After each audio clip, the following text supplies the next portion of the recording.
I like tacos.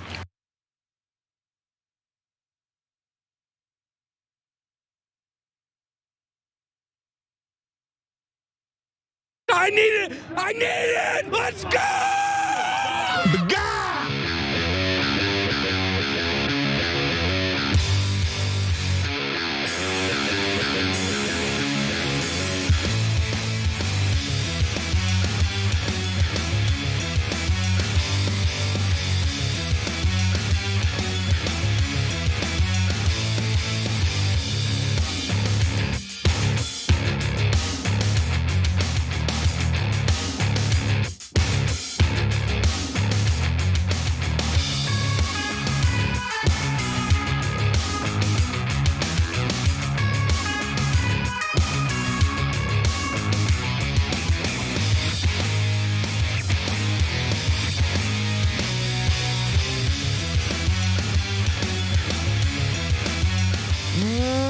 Welcome to the Young Turks. Cenk Grant experimenting with you guys.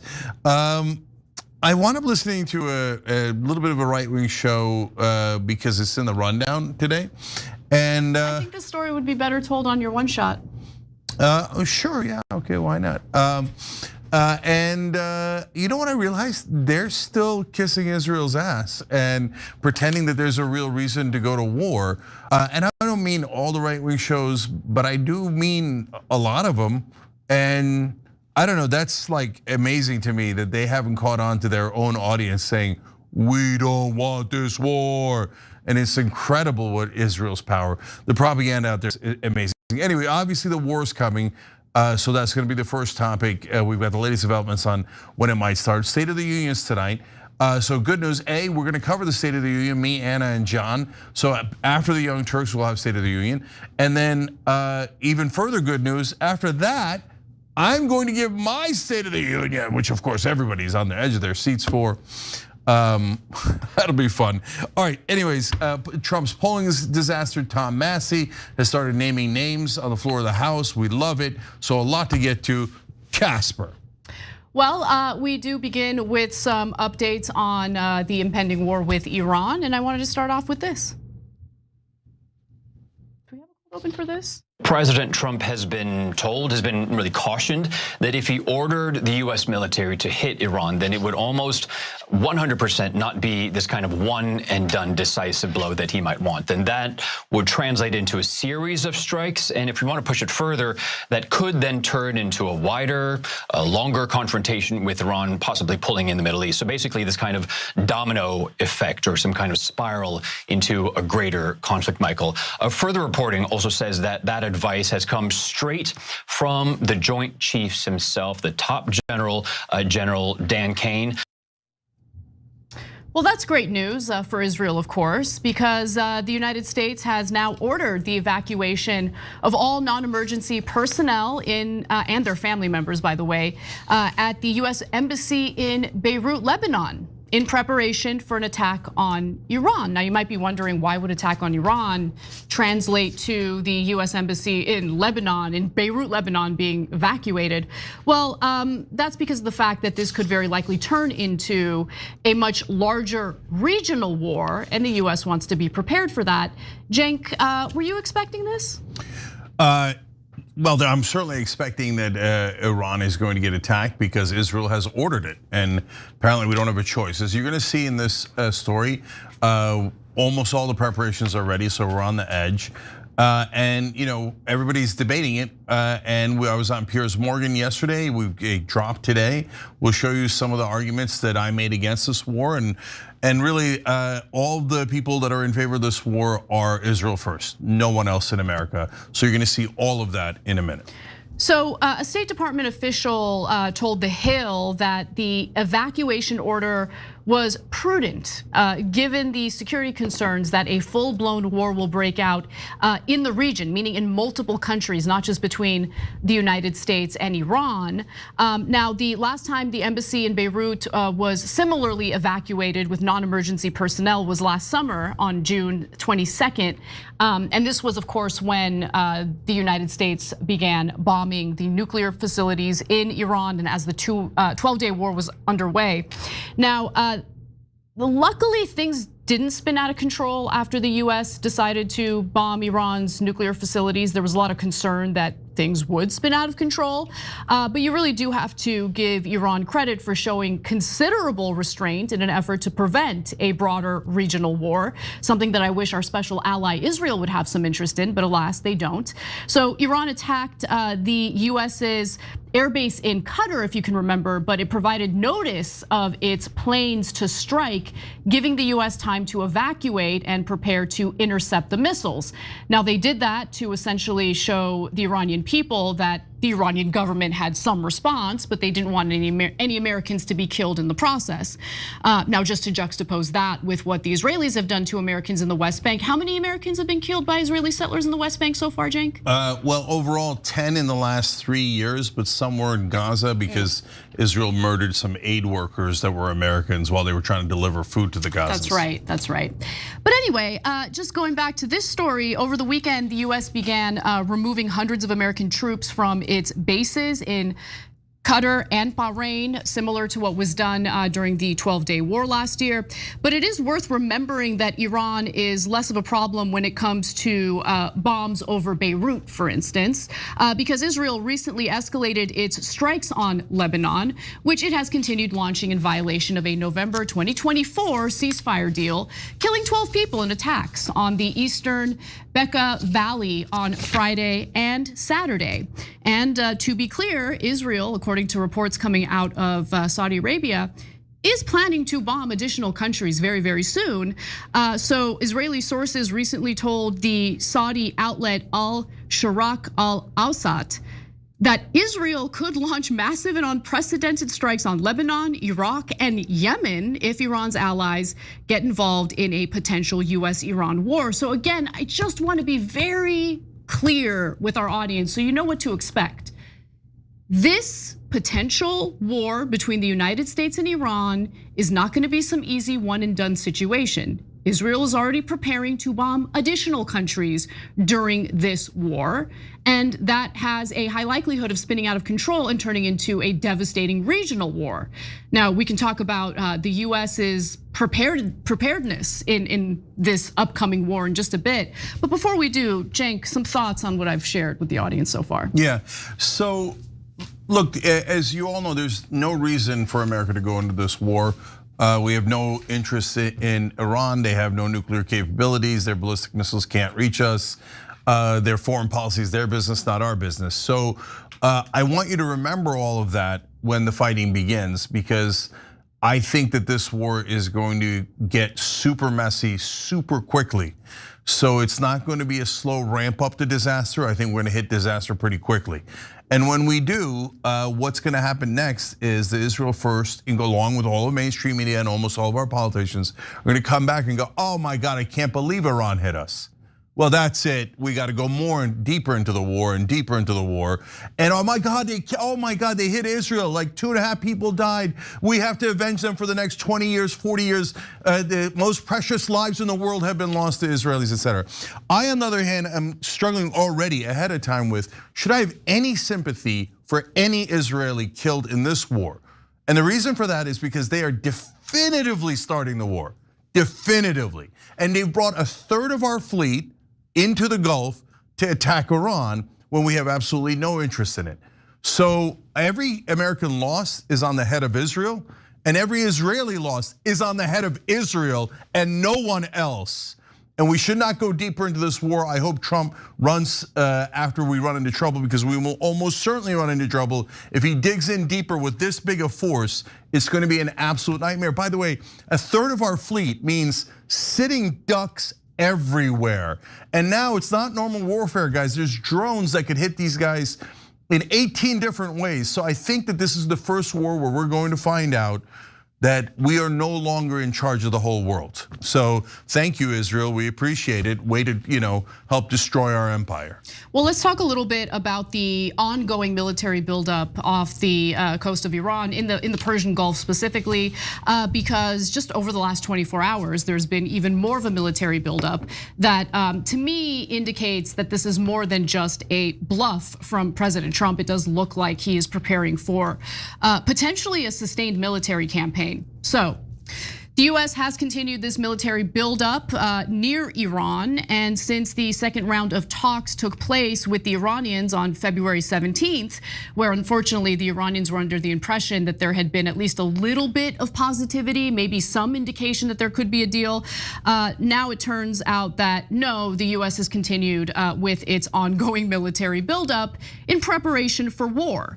So since the second round of talks, the US military has shifted 150 aircraft based in Europe and the Middle East toward this effort in Iran. The current presence of US military forces in the region is among the largest in more than 2 decades since before the Iraq War in 2003. So that was reported by the Washington Post. Now, a third of all active US ships are now in the region. So we're talking about a massive military buildup here. So experts who reviewed the deployment said it was, and this is graphic 5, guys. Deployment said it was surpassed has surpassed the military buildup that was seen before the US strikes against the Iranian nuclear program in June of last year. They said the assets being assembled are indicative of a multi-day campaign without a ground invasion. And let me just be clear, if you hear anyone make the argument that the United States is going to succeed in regime change without any boots on the ground, and you believe it, you happen to be one of the most naive people on the planet. That is literally impossible. We are talking about a country of 92 million people. We are talking about what, a country 4 times the size of Iraq, if I'm not mistaken, yep. With much more, with a much more sophisticated military, that's for sure, far more military capability. And on top of that, despite all of the buildup that we're seeing right now, in the Persian Gulf, the fact of the matter is, China has already agreed to a weapons deal with Iran that I was reading about. This was reported by Reuters, which was shocking. Usually this is the kind of stuff that gets reported by foreign outlets, but it was behind a paywall. Luckily, the Times of India wrote about it. So I want to get to that part because they say the proposed deal involves the Chinese-made CM-302 supersonic anti-ship missiles, which have a reported range of about 290 kilometers and are designed to evade ship-borne defenses by flying low and fast. So 2 weapons experts that were cited by Reuters said that the missiles would significantly boost Iran's ability to target naval assets in the region. And then you even have former Israeli intel weighing on this and how much of an issue this is gonna be, because former Israeli intel officer Danny Sintriowicz says now, he sounds very native to the Middle East.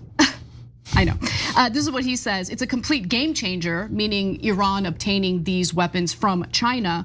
These missiles are very difficult to intercept. And to that point, one of the warnings from General Kane to Donald Trump is that we have already used up 25% of our missile interceptors, which are much more complicated and time consuming to manufacture, meaning that Iran can build its missiles faster than we can build the interceptors.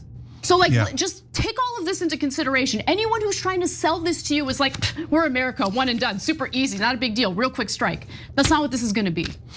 Yeah, 100%. So when we were doing the first Iran war or the Venezuela strikes, I was not as certain that we were gonna have disaster because I didn't know what the plan was, right? And I didn't know how quick we were gonna get in and out and where we're gonna have ground troops. And it looked like we weren't gonna have ground troops. In this war, there's no plan other than regime change, and you cannot have regime change without ground troops. They've already brought in tons and tons of troop transport planes.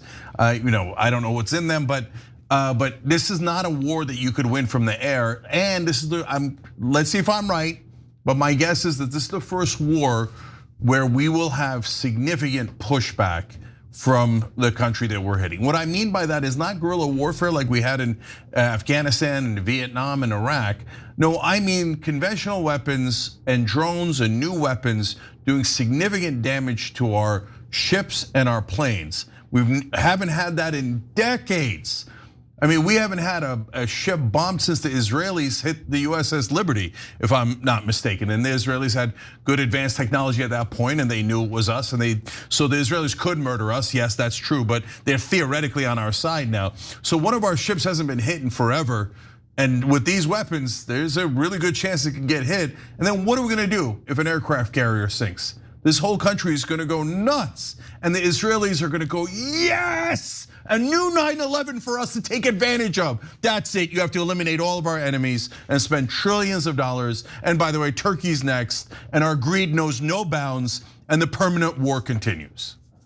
Yeah, and so, you have to take everything into consideration. I think the most important thing to take into consideration is whether or not this is a war in our interest, whether or not it makes sense for us, a country drowning in $40 trillion in debt, to carry out another costly war, not on our behalf, but on behalf of a foreign country that has taken far too much from the American people already. All right, I wanna move on to something entirely different, Cenk, because I saw your appearance on Piers Morgan, and it was a lot. It was a lot. No, okay, God bless. So let me get this started. Today, Cenk Uygur went on Piers Morgan's show, and I am sad to report that General Wesley Clark, whose son used to be a colleague of ours here at TYT, has completely lost his mind. He seems to be somewhat in favor of going to war with Iran. And so let's start off with this first video, Cenk, where Piers asks General Clark about the plan to overthrow governments in the Middle East on behalf of Israel, because there have been quite a few governments that have been overthrown with US intervention, either boots on the ground or by us literally arming, Al-Qaeda terrorists in Syria. But nonetheless, let's see how that conversation went down. There was, of course, this famous Pentagon memo, which you saw shortly after 9/11. You said it described a plan to take out 7 countries in 5 years, beginning with Iraq, ending with Iran. The other countries were Syria, Lebanon, Libya, Somalia, and Sudan. Some will look at this and say, well, this is the fruition of the plan, and Iran is the last one standing. Lebanon, of course, a bit more complicated, but the others have all gone through regime change. What would you say to people that think that? Well, I'd say that that was over 20 years ago that memo was written, and the U.S. government doesn't really have plans that extend that far. That was your point? Like that was the proof to, okay. So what they're talking about is something known as the clean break memo. It was a memo issued to Benjamin Netanyahu by neocon members of our government under the Bush administration. They wrote this memo, basically a blueprint, handed it over to Benjamin Netanyahu in Israel. And it was a point-by-point plan on which Middle Eastern countries their leaders would be overthrown specifically on behalf of Israel. The idea was a clean break from the culture of the Oslo Accords, meaning trying to find an option for peace with Palestinians, trying to move toward a 2-state solution. It's like, no, forget that. Forget the Palestinians, but also forget any idea that we wouldn't pursue the Greater Israel Project. We are gonna pursue the Greater Israel Project, but first we need to weaken and destabilize these Middle Eastern countries first.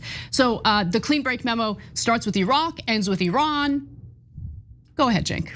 Yeah, it was heartbreaking to see General Clark like that, because when Piers had him on, I didn't know that General Clark had flipped and is now pro-war. And so I was expecting him to say, yeah, this is the exact memo. This is exactly what they said we were gonna do, and then we did do it, almost word for word, and now we're at the end of it. There's no question about it. And instead he was like, I don't know, that was a long time ago, but now I'm, I don't know if he's working for a defense contractor. Am I impugning your motives? Yes, I am. I want to be super clear about that, okay? Because that's not the same General Wesley Clark I knew before. General Wesley Clark was against war, okay? And was not for fighting Israel's wars, and he was adamant about it. Now he's flipped, and maybe we should fight Israel's wars. It has no, and I challenged him later, maybe we get to those clips, to name an American interest in this war. He couldn't name a single one. Of course there's no American interest in this war at all. So guys, there's 2 groups of people now. People who have woken up and realized that our government is compromised by Israel, and people who are still in the old world, and they're like, oh golly gee, that sounds anti-Semitic. I think we should, I don't know why we're going to war with Iran, but if Israel says so, we should definitely go, otherwise I'm an anti-Semite, right? Or whatever, or I'm getting paid, or whatever it is, right? But again, in that conversation, it pulled out 2 different polls. One is 70% of Americans against this war. The second one by YouGov is 85% of Americans against this war.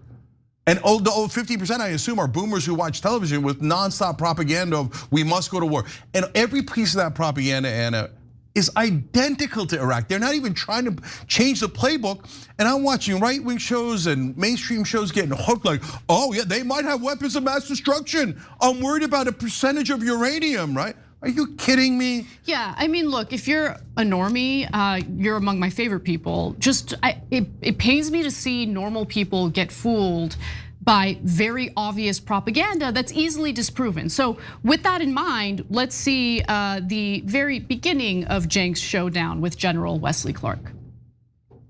I mean, I really respect General Clark. I don't know what's happened to him. That letter was very clear. They did, the neocons and Israel First did execute it. They have knocked out 6 to 7 of those countries, just like they said they would. They've gone to Iran at the end, just like they said they would. If we're talking about a country that is destabilizing the region and the world with endless wars, that country is Israel. I mean, look, this whole thing is topsy-turvy. The whole framing of the discussion is ludicrous. Israel has attacked 7 of its neighbors, not Iran. Israel forced us into the Iraq war, and they said it would be easy, and it was a disaster. They said they were doing it for the Iranian people, and then we wound up killing hundreds of thousands of Iraqis. We lost thousands of our own men. The fake weapons of mass destruction evidence came from where? It came from Israel. They pushed us into the war with Libya. Now there's modern day slavery back in Libya. I just got to say something about the laughing hyenas on screen as Cenk is talking about American soldiers getting slaughtered fighting Israel's wars.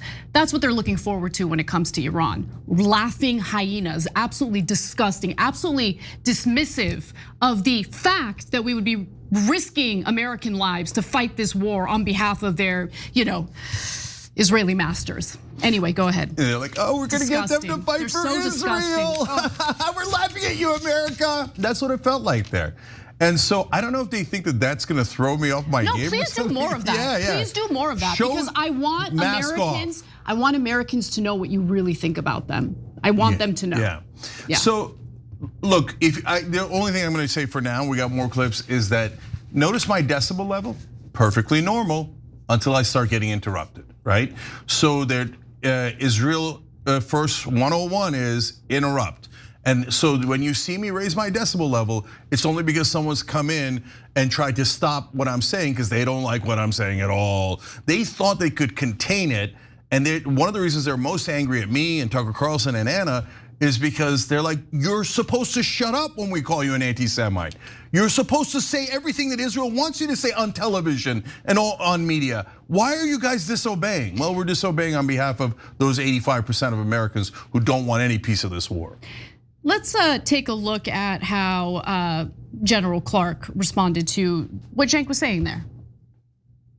Every war they have pushed us into has cost us trillions. Hold on, General Clark. Hold on. They have cost us trillions of dollars. And you know that. And they have cost us blood and treasure. And it's Israel doing it, General Clark. Be a patriot. Be a patriot. Stand up for America, not for Israel. I'm not going to go to another war for Israel. We're not going to spend trillions more for Israel. We're not going to lose American soldiers for Israel. The Israelis have bought 94% of Congress. The Israelis have bought Donald Trump, and this is a fact. And you guys keep obfuscating these facts. Can we have some respect for the general, please? I think doesn't deserve to be screamed at. No, he's interrupting General Clark, me. He should have respect for the American people, 85% of whom do not want to go. General Clark, why are you pushing us into this war when 85% of Americans don't want it? And you yourself know that the neocons have wanted this war for 20 years. Our interest? What interest? Yeah, and at one point, Cenk, in the discussion or debate, General Wesley Clark makes the argument that the neocons were in the Bush administration, and then the Bush administration was gone, Obama came in, and the neocons were gone. No, this is what is meant by the deep state. We're talking about unelected federal operatives that we don't even know about, right? We don't elect them, we don't hear about them, we don't know exactly what they do. They work for the intelligence community, they work for various government agencies, they work in the Pentagon.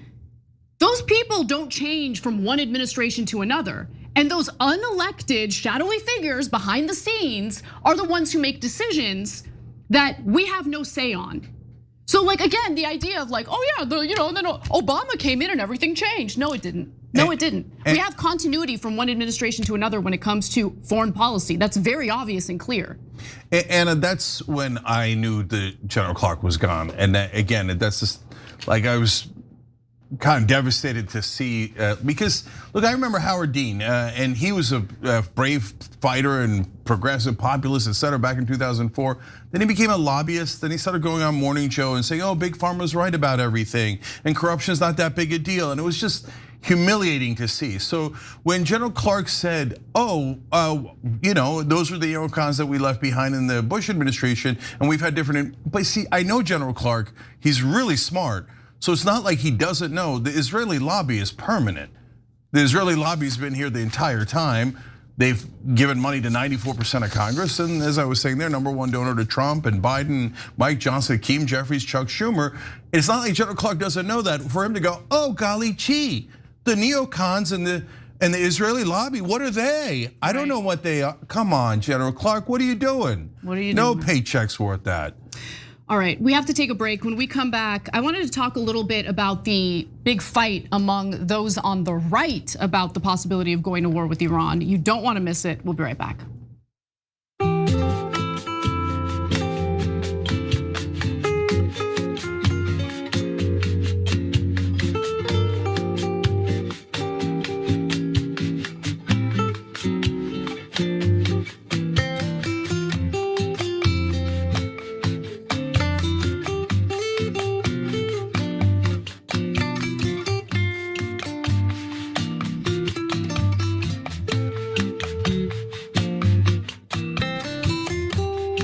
All right, back on TYT here. So one quick thing, guys, that is super important. So we want to find out where our audience is in the political spectrum. So we're doing this tiny little thing at tyt.com/u. What you do is you kind of put yourself on a slide or a populist establishment left to right, and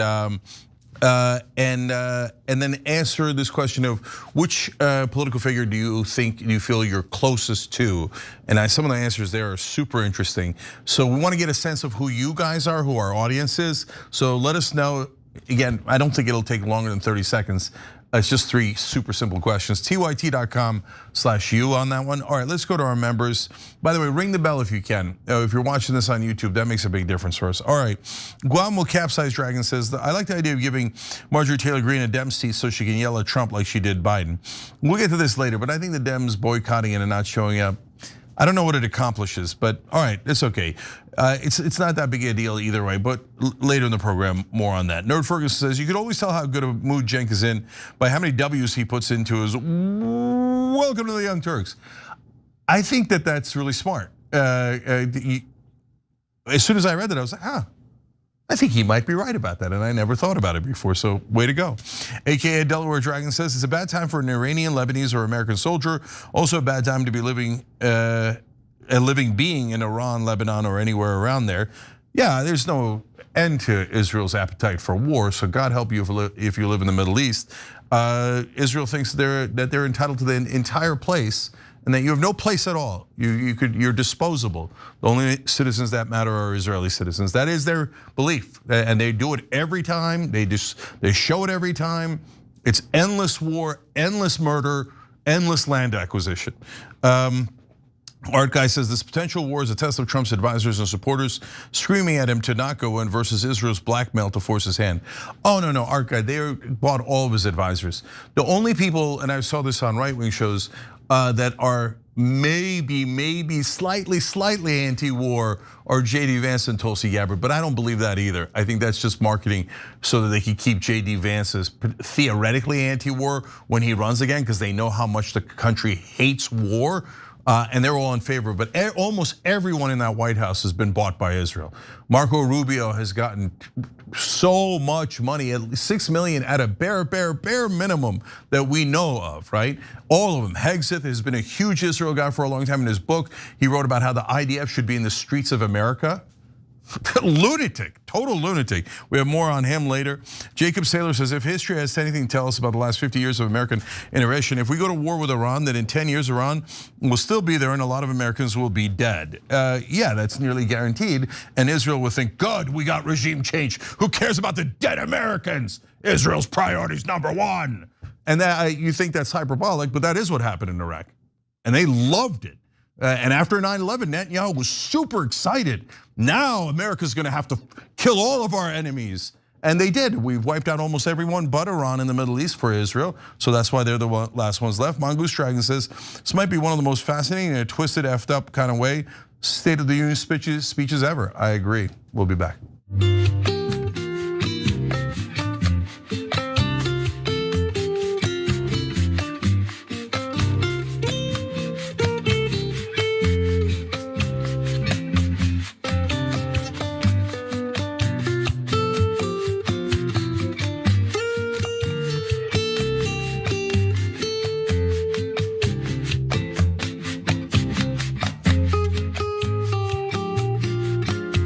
Are back on TYT, Cenk and Anna. Also Slammers, thank you for joining through tyt.com/join. That's the best way to join. We appreciate you, but we'll take it every way you guys can. Melissa Alvarado, thank you for joining through YouTube. You're awesome. CDN Norse Dog Dad, as usual, gifted a membership. Melody Loves Music, as usual, gifted 5. You guys are the best. Anna. All right, let's get to our next story. Half the people don't want to follow this ridiculous ideological religious regime, and they're just basically saying, please come help us. Now, Trump, you've said that help is on the way. So what are you doing, President? We're all worried about who's gonna be the next person up. I'm not worried about that. Why not? Because what are the Iranian people are asking? Are they shouting, who's the next person? That will be figured out. We have to be smart in that, Adam, if you take out that head and another guy just like him comes in, everything that those people have been fighting for. You don't think that if they thought about that? Well, Adam, give our military a little bit of credit. They're not like, what?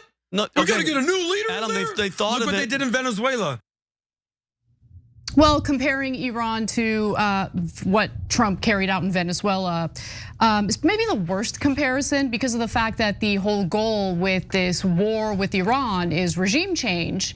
And even in the case of Venezuela, there was no regime change. We just simply kidnapped the Venezuelan leader. But the spat between Adam Sosnick and Vinny Oshana on the PBD podcast, I think is a really good way of kind of underscoring a growing division among those on the right in regard to whether or not we go to war with Iran. And honestly, that division is shown in the polling, which we'll get to in just a minute. But first, Cenk, your 2 cents. Yeah, the reason I like this story is it shows you who on the right is totally in the tank for Israel and who are actually have a little bit of, hey, maybe we meant America first and maybe we actually meant anti-war. So 2 very different camps. Interesting to see which hosts are in which one, and also I want you guys to pay attention to everyone pushing us into this war and telling us that it's going to be easy, it's no problem, we should definitely do it because we went through this in the Iraq war. You should never trust them again because they'll be back, and next time they're like, we got to go into Turkey. You have to, and they'll do the same exact trick. Yep. So remember who lied to you right now, and we're about to show you that. So here's more from the debate between Sosnick and Oshana. Venezuela was easy, small, and now you're talking about Iran, and you're talking about people that want to kill all of us. So yeah, it's a whole different situation. So what's your solution? Adam, my solution is, I don't know what their solution is because they obviously had a leader. They obviously had a leader in mind. He obviously is not the guy. Trump even said about Reza Pahlavi, he's not the guy. You're not the guy. Well, so what do you want to do with the Ayatollah Khomeini? Let's stay there. Okay, ready for this, Adam? Let's get him. Let's put him in jail forever. Who's taking his spot? Like another 6 months. Who's taking his spot? Since you know so much, and we're sitting in the studio My point is, in beautiful Florida, whoever it is it going to be worse than this clown? Says who? How do you know? The people shouting death to Khomeini. How about those? Okay, how about those people? Adam, it's. Are you not? Hold on. Let me just be very clear. Are you not listening to the protesters and what they're asking for? Even if every single demonstrator in Iran was chanting against the regime in Iran, it doesn't apply to the conversation we're having about US involvement, what the US should do. Why should the US get involved? That's the question here. But nonetheless, Adam Sosnick is Israeli himself, and much like the Israeli government, he doesn't really seem to care much about the aftermath of carrying out a coup with no plan after the coup, right? That's what Oshana's trying to get at here. And Vinny realizes this could be a huge problem. The current regime could be replaced with something far worse. There's no plan. That's what he's trying to say. And Adam Sosnick is saying, who cares? Because look, the whole point is do away with the regime, destabilize Iran, make it easier for Israel to carry out the Greater Israel Project. That's what this is. Go ahead, Jake. Yeah, so I want to break down what Adam Weak Sosnick is saying. So he says, number one, Ayatollah's a bad guy. I heard this in Iraq. Saddam's a bad guy. And then we said, yeah, Saddam's a bad guy, but doesn't mean we should lose 5,000 men there or get 50,000 injured, lose a couple of $1 trillion. And they're like, oh, that means you're pro-Saddam. So here comes the Israelis, the same exact trick. Oh, are you pro-Ayatollah? Ayatollah's a bad guy. That's why we should do a super dumb war that costs you thousands of men and trillions of dollars. But hey, Israel get regime change and the entire Middle East will be defenseless to their expansion. Okay, so that's what he's saying. So that's point one, which makes no sense at all. The same weak sauce that we heard in Iraq. Point two, the protesters. Adam's heart goes out to the protesters. Remember when the Palestinians were protesting Israel? He was like, kill them all. They're all Hamas. Kill all the Muslim protesters. Now Muslim protesters are, oh my God, I care so much about them. Oh, heart to the Muslim protesters in Iran. Oh, come on, who's stupid enough to think that Adam or any Israeli cares about Muslim protesters in Iran? And then their answer for that is, oh, let's drop a bomb on their head, and that way we'll liberate them from their lives. No, my favorite thing is, without providing a shred of evidence bolstering this argument, that like 70,000 Iranians have been killed by the regime. They just keep making up that number. And total lie. But if you turn around and you ask them, do you accept that Israel has slaughtered over 70,000 people in Gaza? They'll deny it, even though at this point, the IDF has accepted that number publicly. It's amazing. It's amazing. It's totally amazing. These people are scumbags. Go ahead. So, real quick on that. So, did people die in the protest? No question. Was Mossad there agitating for violence? No question. They said it on social media. We're in the streets with you guys, and we found a plan that the Israelis wanted to start the violence so they could use it as an excuse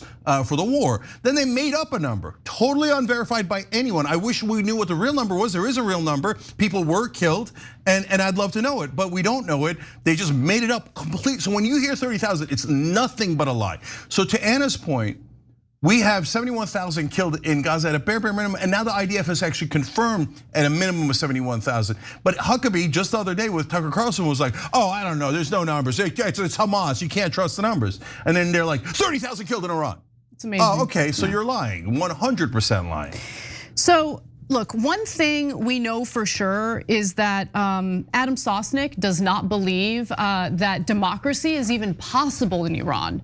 So like this whole thing about like what comes next. A, he doesn't care. B, he doesn't think the Iranian people who he cares about so deeply are even capable of carrying out a democratic society. Take a look. If they take out Khamenei, if they take out Pezeshkian, if they take out all the people in Iran, how quickly will you have an election to replace it? That's election in Iran? Yes. Can I ask you a question on that? Go for it. Election in Iran seems like an oxymoron because let's look at case examples. Right. So what are the free democratically elected rulers or countries in the Middle East? I got one, Israel. Any other Middle Eastern countries that practice democracy? We've seen what happens when we try to implement our worldview over there. It gets real ugly. So you have three options. Correct me if I'm wrong. You have supreme leader vibes, which is this complete theological, theocratic Shiite regime, which they seem to be done with. You have king or ruler, which was the Shah, or you have democracy. In my opinion, you have to go the middle version. They're done with the Shiite ruler, and there's zero case examples that democracy will work in the Middle East. We could wish for it, we could love it. Yes, you're gonna be just like America. I don't know if that's possible there. So maybe you need a temporary Shah, whether it's Reza Pahlavi, whatever it is, but there's no evidence in the last 50 years that a democracy can work in the Middle East. Now, it's not surprising to me at all that Sosnick is promoting Reza Pahlavi, who's a dog of the Israeli government, and I really do mean that with my whole chest.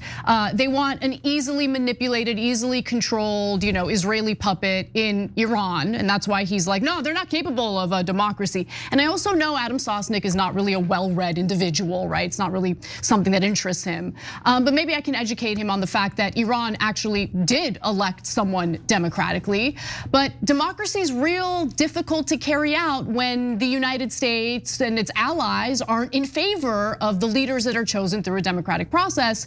And so why don't we turn to the next video, because- Can I just say one thing go ahead. about that? So I just want to remind you guys why Israel doesn't want a democracy in Iran, because the Iranian people are against Israel. So if the Iranian people get their wish, they would also probably do the similar things that the Ayatollah did in that specific regard, not in other regards, right? So that's why Israel has tried really hard to keep dictators in place in different critical countries in the Middle East. So Jordan, UAE, Egypt, etc. And when there was an Arab Spring, Israel despised the Arab Spring and tried to bring generals like al-Sisi in Egypt back into power. So that's why they want the puppet Pahlavi. That's why Adam Week Sosnick says, oh, these uncivilized people. I mean, my heart breaks for them, and I think we should kill them to liberate them, but they're not worthy of democracy. No, they need an Israeli puppet to be their leader, and that's why he keeps talking about Pahlavi. So in 1953, the US and the UK helped overthrow a democratically elected leader in Iran because he wanted to actually look out for the Iranian people as opposed to allow foreign governments to rape and pillage their land. So this is what I mean. In 1951, the parliament elects Mossadegh prime minister with a large majority.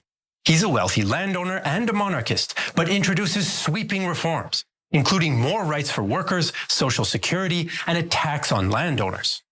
Mossadegh's priority, though, is getting the British out and nationalizing oil. Mossadegh, with the approval of parliament, announces the nationalization of the company in April 1951.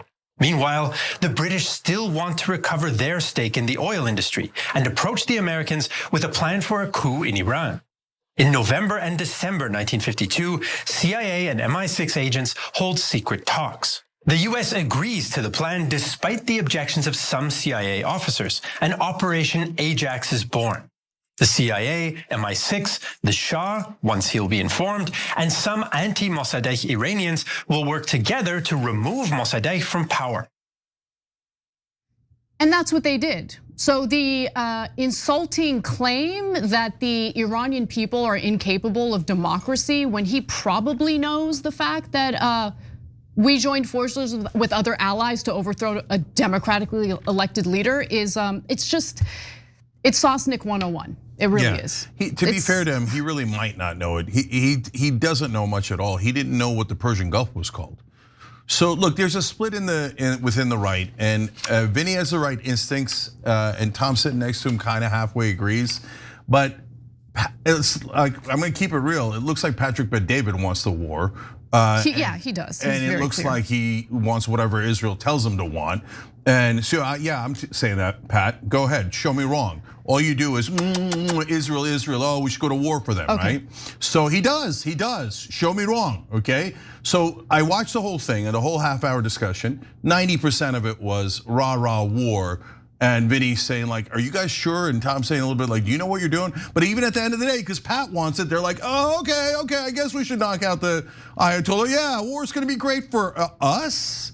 I mean, come on, man, stand up for America. Yeah, so when it comes to standing up to America or for America, this is what we're talking about. The vast majority of Americans do not want this war. They just don't.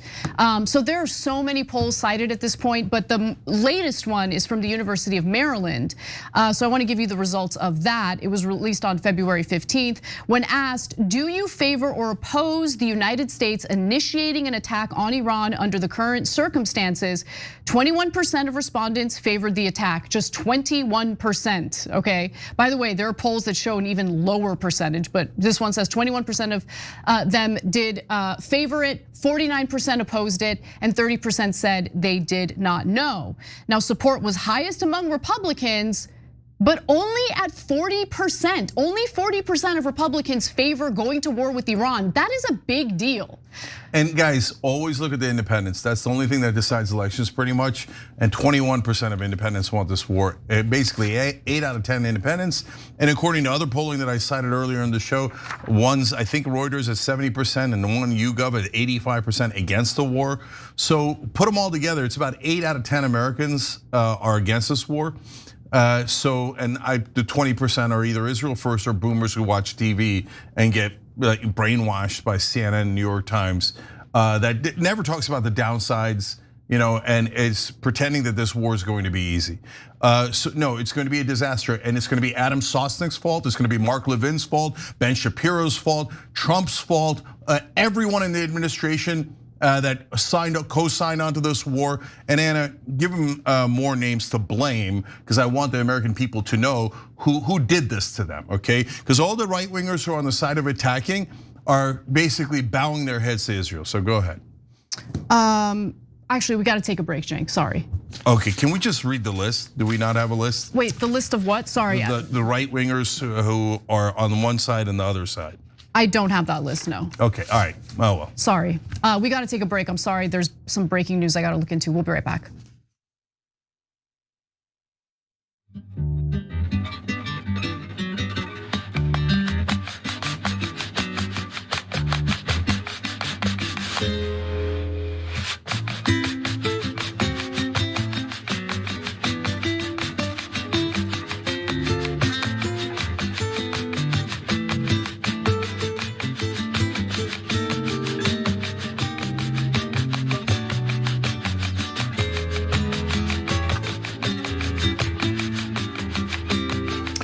All right, let's go to YouTube members. Jeff Lawson writes in, for the longest time, it felt extremely lonely being an ever-Trumper conservative.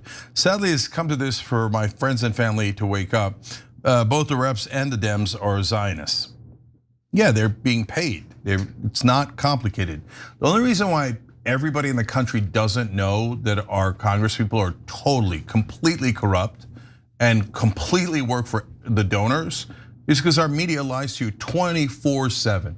Constant, they're having debates. What's going to be the outcome? We don't know. We know what it is. We're going to tell you later in the program about the defense contractors are expecting to rob us of another 500 billion per year. I know who's in charge. It's the effing donors. It's not complicated at all. There is no democracy in that sense. All there is a bunch of whores in Congress with a for sale sign going, I'll sell out the American people for money, give me money, I'm a whore. That's what these politicians are. 95% of the politicians in Congress are strictly prostitutes for donors. Okay, Ronald Fan says, happy Taco Tuesday, TYT family. I love that transition. And to you, Cenk and Anna, thanks for giving me the coverage of the State of the Union address and predicting that Trump will be abnormal and unhinged and crying. Yeah, Trump's even more unstable than usual, so God knows what's gonna happen in the State of the Union. Me, Anna, and John are gonna cover it. And then I'm gonna give my State of the Union for members later. Mark Francis says, I still have sympathy for all lost lives in the wars, but I'm not blind to understand who the aggressors are.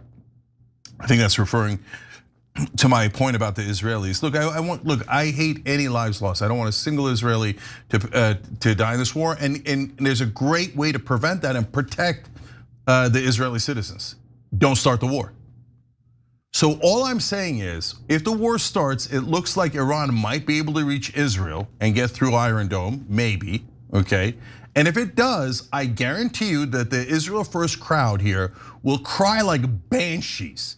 They're like, we want more war. The precious Israeli lives have been lost. You Americans owe us, they'll say. And they'll say it all over TV, America owes us precious Israeli lives. Iran is monsters, terrorists. But then don't start the war.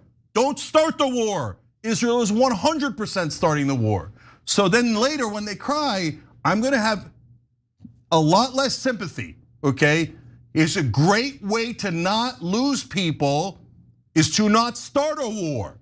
After you ignore what we're saying, you start it with great glee. When you get hurt, and you expect me to cry for you and send more Americans to die for you? No, you go deal with it. LHZP says in Super Chat, they do have boots on the ground. The Kurds and MEK, that's a terrorist group, they've been training them for years. They will send them in front of the West and take the oil. It won't be that easy, brother. I see what you're saying, and I know that they're going to use those guys, but it won't be easy. Anti-Evil, thank you for the donation. Liberty and Guns We Trusted. Saw the Piers episode with Dave Smith. Outstanding exchange, Cenk. As a libertarian, our alliance with progressives on anti-war is ironclad. Thanks for speaking up for America. We don't want this war. Thank you, brother.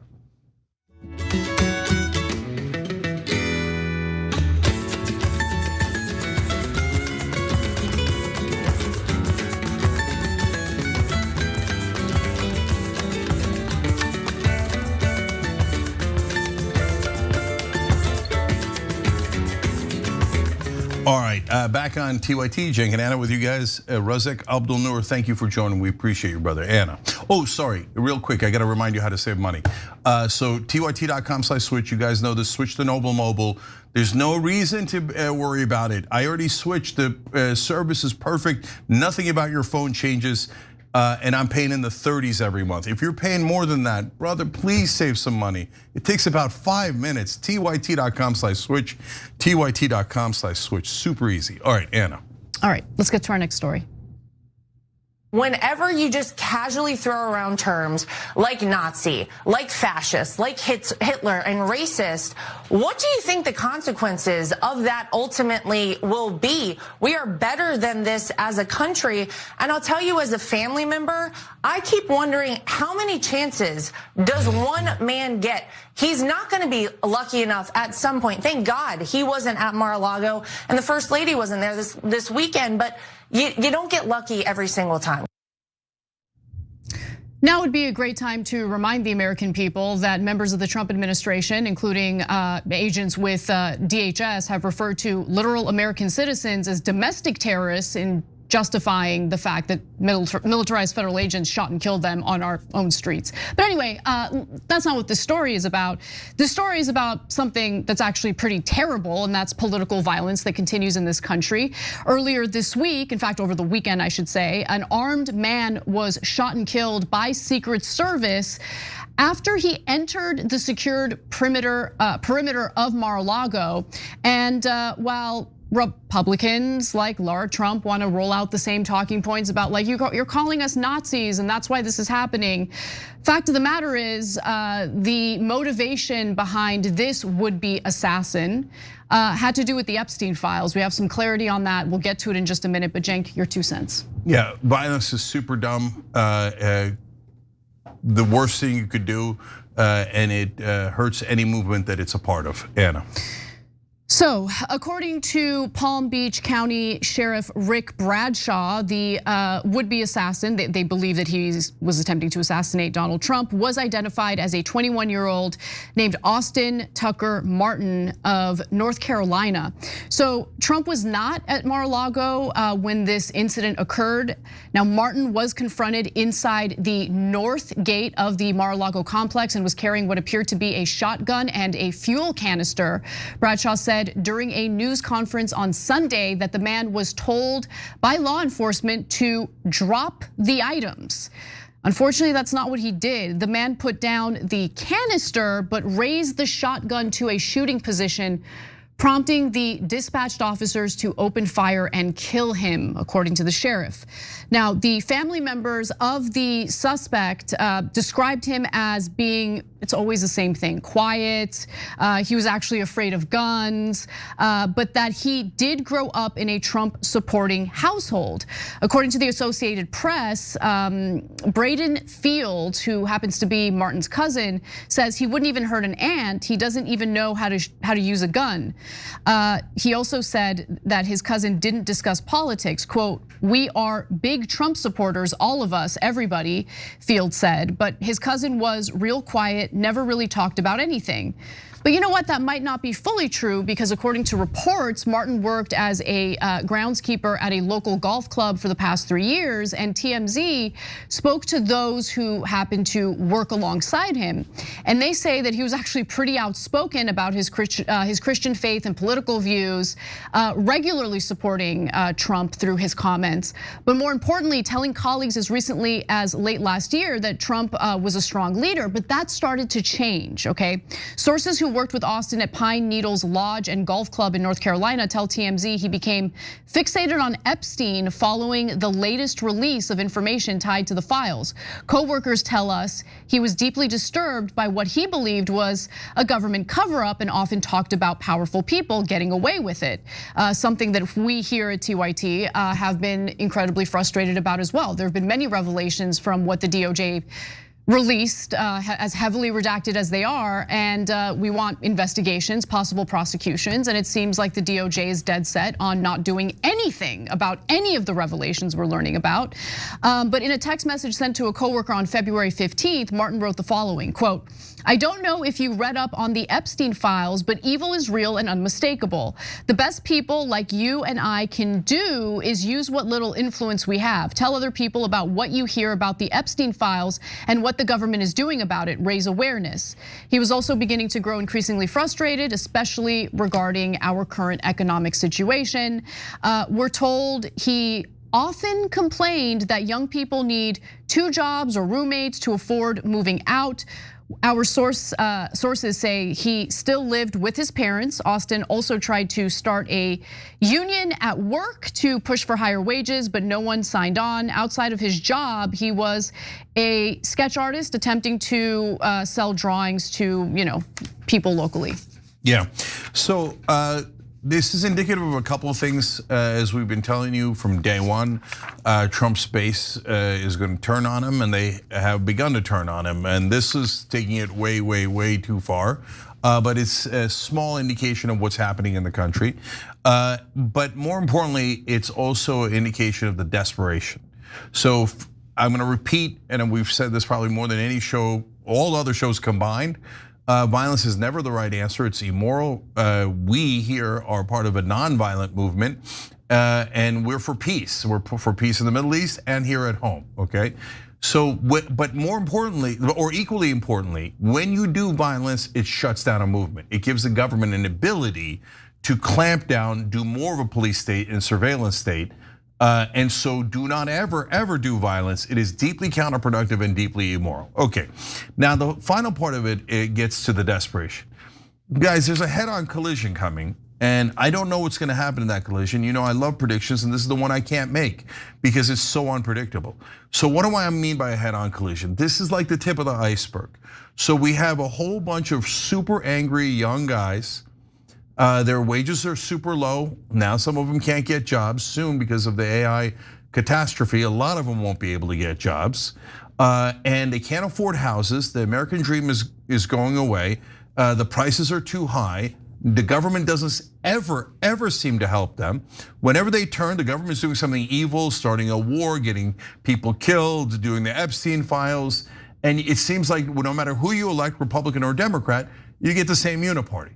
So that desperation is building and building and building. And by the way, a component of that, not related to this story, is the entire establishment saying God loves Israel and Israel is the most beloved country on earth, and you all need to bow down to them and do whatever they say. And now both the right, left, and middle have caught on to the fact that that is not at all true, and our government is lying to us, and our national media is lying to us. So, and the establishment is not giving an inch. They're like, no. I mean, this war with Iran that's about to start is the most mental extreme thing I have ever seen. They're not even bothering to justify it. They're not even bothering to claim any American interests at all. Totally mask off, saying we work for Israel and we're gonna force you to pay for this war and do this war for them. That is, and then on the Epstein files, we're not gonna give you the Epstein files, and whatever we give you, we're gonna retract some, redact some, etc. And we're never going to prosecute the predators. Our government is on the side of the child rapists. So what do they think is going to happen with the people? They're gonna get more and more frustrated. So that train is picking up steam. I think what they're gonna try to do, because I'm already seeing this, being tested online, is they are blaming what happened to all the people who have been covering the Epstein files and applying pressure to the Trump administration to release them, to release the remaining files, which they are refusing to do, and to investigate what very clearly looks like abusive behavior, fishy behavior. Look into it. Show that the government actually has an interest in protecting the American people and carrying out justice for survivors. But they're not doing that. Instead, what they're gonna do is point to this instance and say, if you are applying pressure in regard to the Epstein files, you're gonna get the president killed. You're a domestic terrorist. You're a domestic terrorist, right? Guys, look, first of all, that's right. Another reason why violence is never the right answer. It's so wrong and so counterproductive. Okay, but as you were talking, Anna, something dawned on me, which I'm now, for the first time, pretty worried about. It's one thing when the war hasn't started, but once the war starts, they've already started to talk about domestic terrorists. Yep. Kristi Noem, et cetera, in regards to the ICE protest, and then DeSantis in Florida and Abbott in Texas saying that we could just get secret panels to declare you domestic terrorists, which they've already done to Muslim civil rights groups that have totally clean, couldn't be cleaner, right? And so I think that once the war starts, already it was deeply unpopular. When the Iraq war started, 7 out of 10 Americans thought that Saddam Hussein had attacked us on 9/11. The media lied to them en masse. So it was actually popular in the beginning. 7 out of 10 said yes, go to war, because we thought we were getting revenge. In this case, it's the exact opposite. 7 or 8 out of 10 Americans, depending on the poll, say that they're against the war. So when the war goes south, there will be a lot more upheaval. And when that happens, since they're already deeply unpopular, my guess is the Trump administration is going to start to arrest critics, and not like in the cutesy Don Lemon way, where you get some publicity out of it and they let you go and both sides get a win because here's red meat for both sides, hate each other, right?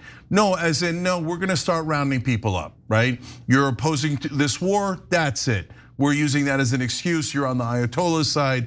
So yeah, that's gonna, so God knows what happens to us and Dave Smith and Tucker Carlson and anyone who's opposed to this war. Nonetheless, we persist. So we're gonna take a break. When we come back, we'll talk a little bit about the latest with the Epstein files and what Congressman Thomas Massie had to say on the House floor today. Don't miss it.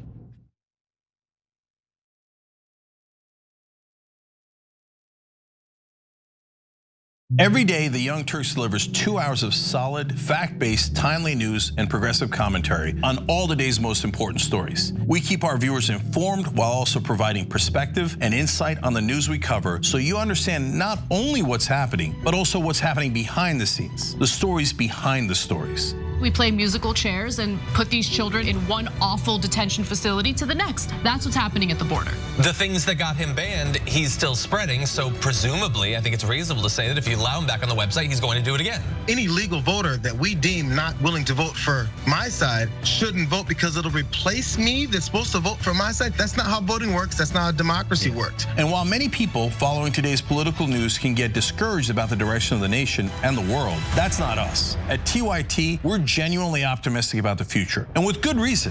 Today, wide majorities of Americans agree with our progressive stances on issues ranging from healthcare and education to climate, immigration, and wages. The rising generation of young people are also overwhelmingly progressive in their political beliefs and policy objectives, and they're increasingly flexing their muscle as voters and activists to demand change from our elected officials. The traditional mainstream media is mostly AWOL. They, along with the government and many other cherished institutions, have been captured by corporate interests. Audiences sense that they're not getting the whole story or even the truth from once trusted outlets, whether broadcasting cable TV news networks or national newspapers and magazines. The antidote is the Young Turks. Unlike mainstream corporate outlets, we're not beholden to corporate advertisers, to defense contractors, to Wall Street, or to Big Pharma, and we don't carry water for the Republican or Democratic parties. So watch us Monday to Friday at 6 p.m. Eastern, 3 p.m. Pacific, and join the thousands of progressives around the globe who tune in every day for TYT's unmatched, award-winning content and see what it's like to experience a news organization that only answers to you.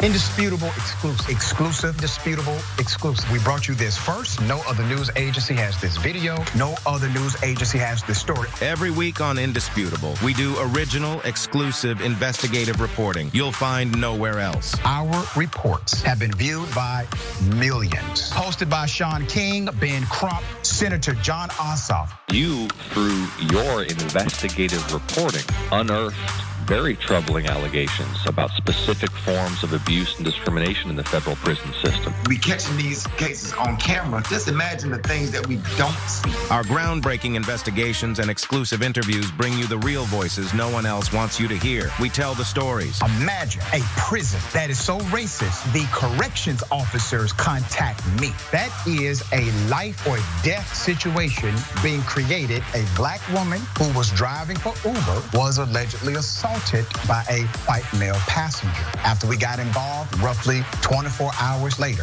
the police all of a sudden opened up an investigation. What was going through your mind when bullets were simply flying inside of your vehicle? Honestly, I thought I was going to die. Did these officers ever say that you fit the description of somebody they were looking for? Did they say that? Never.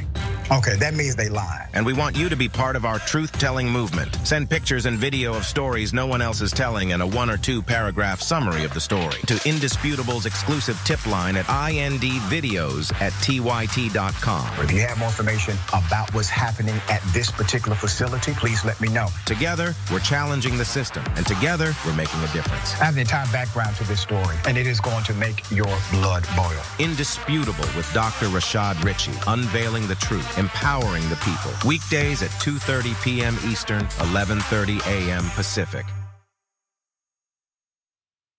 I love cows. I have concepts of a plan.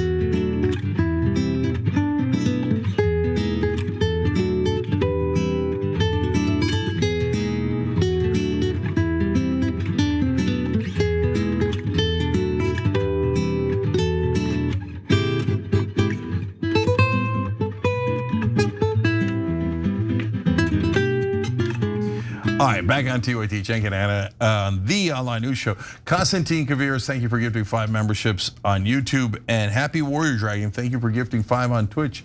You guys are awesome. We appreciate it. State of the Union coming up. Me, Anna, and John are going to cover State of the Union live, so make sure you're checking it out here. And then afterwards, I will give my State of the Union. All right, Anna. Well, Congressman Thomas Massie continues to be very sassy on the House floor on a topic that's actually really important to the American people. So without further ado, let's get into it. But we don't see any charges, arrests, or investigations in the United States. What do we see? We see our FBI director celebrating in the locker room at the Olympics overseas. It's fine to be proud of this country. But we should be proud of this country because we have a system of justice that works. Who are the men that should be investigated? I'll name them right here.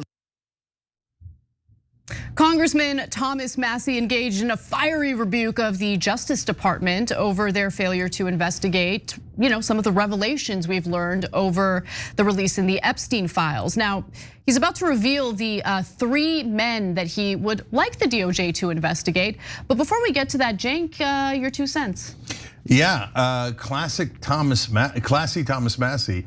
With a great speech there, finally naming names. 2 of them you might be familiar, 1 you might not. But what is this going to lead to? What is the next step from this? We'll find out after Anna gives you the facts in the speech. Well, Massie calls them out in this next clip. Take a look. Who are the men that should be investigated? I'll name them right here. Leon Black. You don't even have to see past the redactions to see that this man needs to be investigated. Jess Staley, accused of terrible things. It's right there in the files. Why is he not being investigated? And Leslie Wexner, why did the FBI list him as a co-conspirator in their own documents in a child sex trafficking case and then tell him, according to him, that they had no questions for him? Now look, One of the journalists that's done incredible investigative reporting on Jeffrey Epstein, in fact, she published a book about Jeffrey Epstein. Her name is Whitney Webb.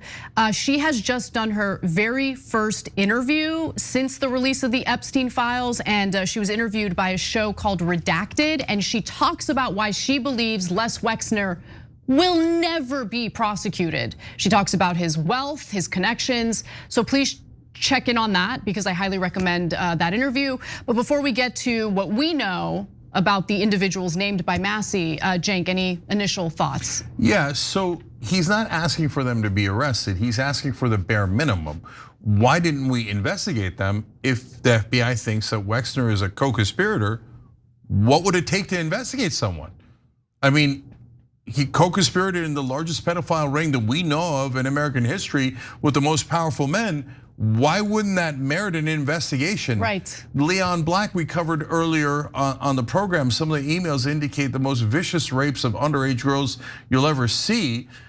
And that didn't merit an investigation? Let's actually get to the details, Cenk, because I think it's important for you guys to know. Look, several weeks ago, Congressman Ro Khanna named some of the co-conspirator names, or at least individuals that investigators believed were co-conspirators. And there's no evidence, like with some of them, you know nothing about them, and there's no evidence that they've done anything wrong. But in this case, the three individuals that were laid out by Massey certainly do have some serious allegations against them. So let's start with Leon Black, who's the former CEO of Apollo Group Management. So he met Epstein back in 1994, and then in the 2010s, Black hired Epstein as a financial advisor. The CEO of Apollo Global Management hires Epstein as a financial advisor. Right. So Black retired from his investment firm Apollo in July of 2021 after a review found he paid Epstein $158 million for financial advice between 2012 and 2017 after the pedophile's criminal conviction, which took place in 2008. Now, that advice spanned allegedly all sorts of topics, including taxes, art investments, and payments to Black's former mistress. There appears to have been a far more sinister dimension, though, to Black's relationship with Epstein. So, for instance, Black has been repeatedly accused of rape and assault, and Epstein is connected to those alleged cases of abuse. So Epstein arranged for Black to meet Sherry Pearson, whom Epstein had paid for massages, according to a lawsuit Pearson filed years later and eventually withdrew. She met Black at Epstein's townhouse, where Black allegedly raped her in the massage room. This lawsuit said Black denied the claim and said he had never met Pearson. But Pearson wasn't the only person who made allegations against him. By the way, lawyers working for the US Virgin Islands Attorney General interviewed at least 2 women who claimed that they had been sexually abused by Black after Epstein introduced them. There was the horrific diary that we covered on this show in detail. It was written by a 16-year-old who is autistic and has a form of Down syndrome, and she details the Leon Black rape in her diary, and we went over it entirely. So anyway, go ahead, Cenk. Yeah, and he bit her genitals. It's disgusting. So you don't have to believe it, you have to investigate it, right? And there's credible and not credible sources. The non-credible sources is rando writes in or calls the FBI and says a story. That's not that interesting and not that credible. Could be true, but less likely. Then there are more credible sources like people we know who were victims and survivors. And that was their account at the time, okay? So that makes it 2 layers of credibility to that. Now, again, it doesn't mean for sure that it's true. That's why we have trials. And that's where we present evidence and we do investigations. But what's curious in this case is, no, the government says, even though there is overwhelming evidence here, we won't even do an investigation. And to give you a sense of the finances, guys, like top level finance guys can take 2 and 20. What that means is 2% of your overall wealth that they are investing for you if they're handling your money, and 20% of the profits that they get you that year. So that's already a giant number. But no way does it get to $158 million in a lump sum. Here you go for some general advice. For a guy. Not a thing in finance, not a thing. So if you know anything about finance, you'd be like, ding, ding, ding, ding, that's what I'm investigating. Yeah, remember, Leon Black was the CEO of Apollo, right? What is Apollo again? Apollo is one of the largest funds there is in the whole world. Leon Black is an enormously savvy investor. Come on. He doesn't need Epstein or anyone else's advice. Those are some of the best investors in the world. It's amazing. There's more. We also know that Black had been paying millions of dollars to 8 women, 3 of whom were connected to Epstein. Why? What was he paying them off for? So, there was the lawsuit that was dropped. Why was the lawsuit dropped? Was it because the claims were made up, or is it because, there was a financial agreement behind the scenes? We don't know, because the DOJ is not interested in investigating this. Now, when it comes to Jess Staley, back in 1999, Jess Staley was the chief executive for JP Morgan's private bank. He was also part of a team that managed money and investments for Jeffrey Epstein, with whom he quickly developed a fairly close personal relationship with. Now, Epstein was one of JP Morgan's biggest clients. Some officials at the organization were a little suspicious of Epstein, to say the least, and those suspicions only ended up growing throughout the years. But thanks to Jess Staley, as well as others at the bank, JP Morgan kept doing business with Epstein. So for example, in 2006, Epstein was arrested and indicted for soliciting prostitution with a teenage girl. Staley insists that he discussed the situation with JP Morgan Chase's current CEO, Jamie Dimon, though Dimon has completely denied that. JP Morgan decided to keep loaning money to Epstein with the caveat of not proactively soliciting new investment business from him. By 2008, Epstein was facing lawsuits from numerous victims, and in June he pleaded guilty, or June of that year, he pleaded guilty to soliciting sex with an underage person. Now, even the rank and file staff at JP Morgan's private bank division wanted Epstein gone. But even at that point, Jess Staley's like, no, he made sure that Epstein remained a client. Why? At one point, Epstein appears to have helped Staley arrange a meeting with Israeli Prime Minister Benjamin Netanyahu. In March of 2011, for instance, one JP Morgan employee wrote to Staley and another high-level executive, against all odds, we have been granted a meeting with Prime Minister Netanyahu. Staley forwarded the message to Epstein and wrote, thanks, to which the convicted sex offender replied, surprise, surprise. I mean, there's more connecting Staley to Epstein that we can get into, but any thoughts on that, Cenk? Yeah, so he says, against all odds, we wound up having a meeting with the Prime Minister of Israel that Epstein arranged. It seems like Epstein can get a meeting arranged for anyone in the Israeli government. Gee, I wonder why. He probably works for the Russians. And so I was rereading one of the drop site news articles. At one point, Epstein arranges a meeting between the French president at the time, Nicolas Sarkozy, the head of the Rothschild Bank, the former prime minister of Israel, and himself. This guy could arrange a meeting with almost anyone in the world. He got a meeting with Putin and Ehud Barak once. He's arranging all sorts of international political deals. Yet our government says no connection to intelligence. No, he's just a random citizen. Random citizens are always arranging dinners with the president of France and the prime minister of Israel. And every time it's for the benefit of Israel, but it's just super random. And our CIA can't tell, and we're not allowed to ask if he's Mossad. Okay, I actually want to skip ahead a little bit to Les Wexner. Les Wexner, by the way, just recently testified. I love it because he testified in a deposition that was pushed for by the House Oversight Committee, I believe, and he didn't even travel to the individuals questioning him. They had to travel to Les Wexner, so it kind of gives you a sense of who has the power in this whole situation. But anyway, Wexner is a billionaire who ran businesses like Victoria's Secret and Bath and Body Works and Abercrombie and Fitch. I remember when Abercrombie and Fitch was embroiled in a sex trafficking case. Weird how that kind of stuff kept happening. Anyway, Epstein served as Wexner's financial manager for 20 years. Wexner handed over power of attorney to Jeffrey Epstein, which is not something that happens, okay, in usual situations.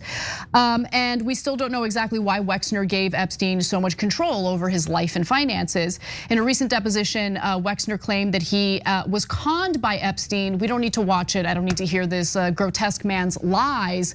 But through the release of the Epstein files, we learned that Wexner continued having a relationship with Epstein for far longer than he admitted to in previous testimony. Yeah, nobody hands over their entire fortune. What they do is they have what they call family offices. And do they have people working for them that help invest their money? Absolutely. Do they give them the power to do whatever they want with the money? Almost never. Unless they have Alzheimer's or they've lost their faculties for some reason. Here, Wexner, here we go again. Oh, here's $1 billion, Jeffrey Epstein, do whatever you like with it. Our government looks at it and goes, oh, that's normal.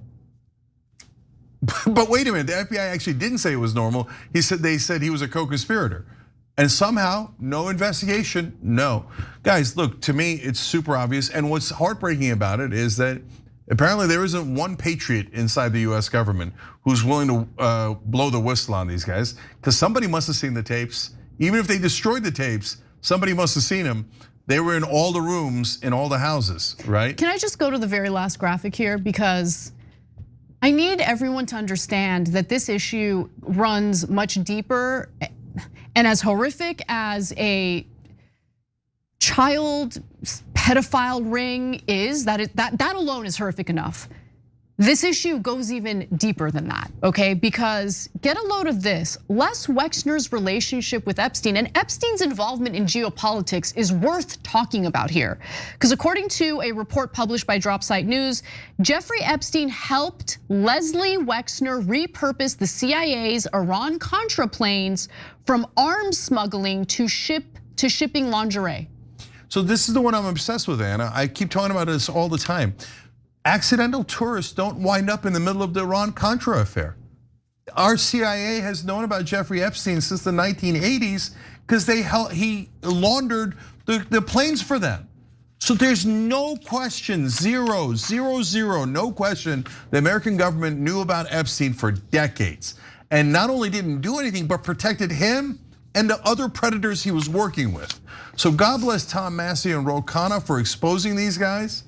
And I know no one in our government and no one in our national media is on the side of the American people. And so it feels like it's hopeless.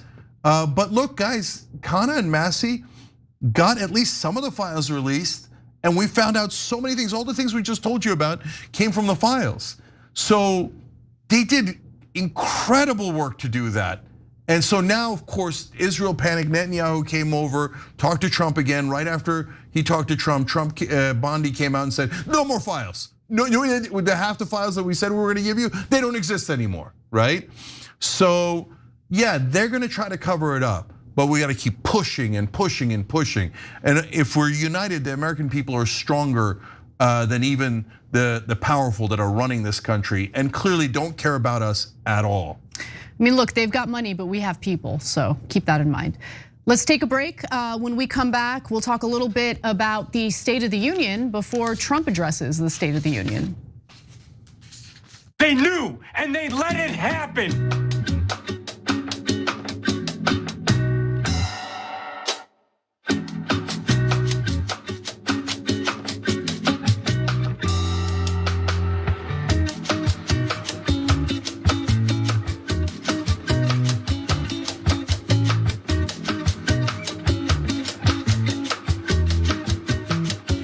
All right, let's have some fun. Let's go to Super Chats. Little Max Corner says, of course, can't do it all the time, but always do when I can. Even in the super rare occasion, I got nothing to say. And let's be clear, really a super rare occasion, LOL. So Little Max Corner gave $50 last night, and I wanted to thank him for that. That's wonderfully generous. 20 today. Those things, guys, you think like big show, what difference does that make? No. It makes a huge difference. So without you guys, honestly, we wouldn't be sustainable. And some of the folks in the investment world that we just covered are aware of that. So keep it going, we need it and we appreciate it. CDN Norse Dog Dad says this, 670s hippies, I assume he meant the 60s and 70s. Hippies put it best with simple words: make love, not war. Remember, Freya teaches that love is the most powerful word in the universe. Yeah, I want to give a shout out to all those hippies from back in the day.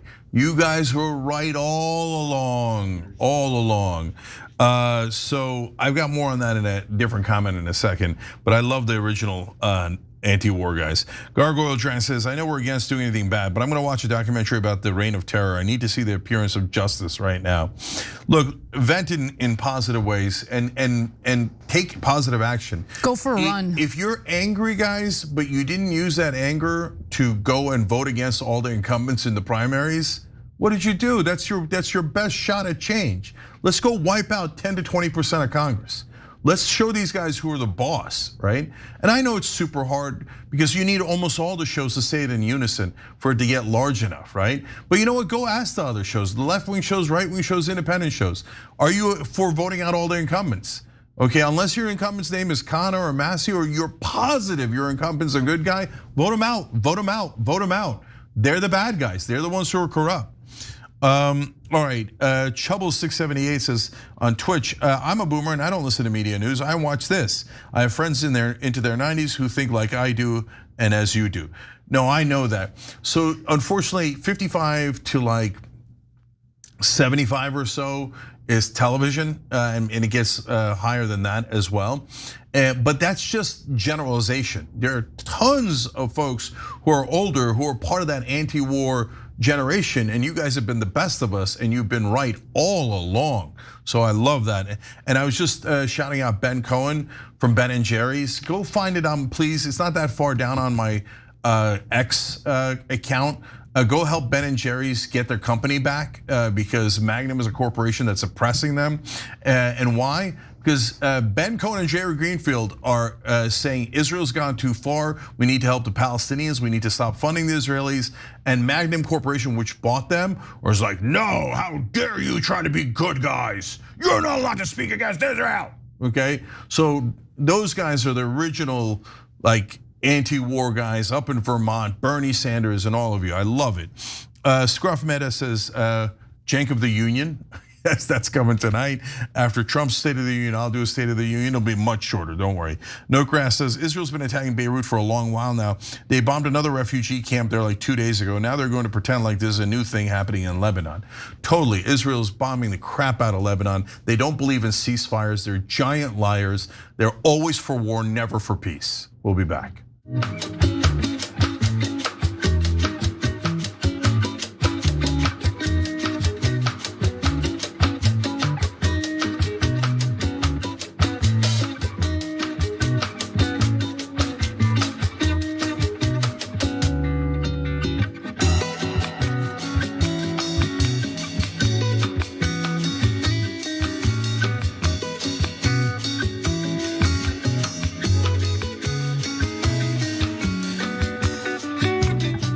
Back on TYT, the online news network. Cenk and Anna with you guys. Also the great Mandini, thank you for gifting 5 memberships on YouTube. Awesome, Casper. All right, let's talk about the state of our union and more importantly, the state of Trump's popularity. Negative 27 points. My goodness gracious, the snow is up to the knees here in New York City, and Trump seems to be well underneath it at this point. Compare that to where he was in 2020, 2019, and 2018 in term one going into those State of the Unions. Minus 10, way lower now. Minus 15, way lower now. Minus 15. Way lower now. The bottom line is this: Donald Trump has never been weaker going into a State of the Union address, according to our CNN polling, than he is right now. Well, that sounds like a big bummer for Trump as he is set to give the State of the Union address tonight. Is this gonna be the first State of the Union he gives in his second term, Cenk? Well, he had one where that was technically not a State of the Union. Right, that weird rambly speech about how great the economy is. Yeah. I remember that. That's right. Anyway, so when CNN's Harry Enton looked at Trump's polling, there was one statistic in particular that seemed to stun him. So if you didn't catch it, this is what I'm talking about. What is driving this drop? I said record was the name of the game when it came to this segment, right? Talking about the lowest Trump has ever been going into the State of the Union, the lowest that any president has been this century going into a State of the Union at this point in their presidency. It is also the weakest that Donald Trump has ever been with independents. Look at this drop. We've been talking about it the past few months. At this point, a year ago, Donald Trump was at minus 13 points. Look at this. Minus 47 points among independents, the lowest Donald Trump has ever been in either of his 2 terms as president with independents. Independents are incredibly important. They are the ones who tend to decide elections, especially in swing states, as we all know. And maybe knowing how unpopular he is with independents is the reason why Trump basically previewed his speech tonight by warning us all that it's going to be very long, which I'm really looking forward to. What about you, Jim? Oh, independents love long, boring, rambling speeches. Yeah, totally. So, guys, this is kind of what we thought might happen here at TYT. We thought that he would lose a lot of his independent voters, and it looks like he's lost almost all of them. And so when I started to panic about Biden about a year and a half before the election was when he started getting into the 30s and then the 20s with independents. And I was like, this brother's toast. It doesn't matter what you think of him and if he's FDR 2.0 or not, he's not gonna win, period, right? So now Trump is in even worse situation than Biden was. So at the time, Democrats ignored it at their peril. Now Republicans are partly ignoring it at their peril.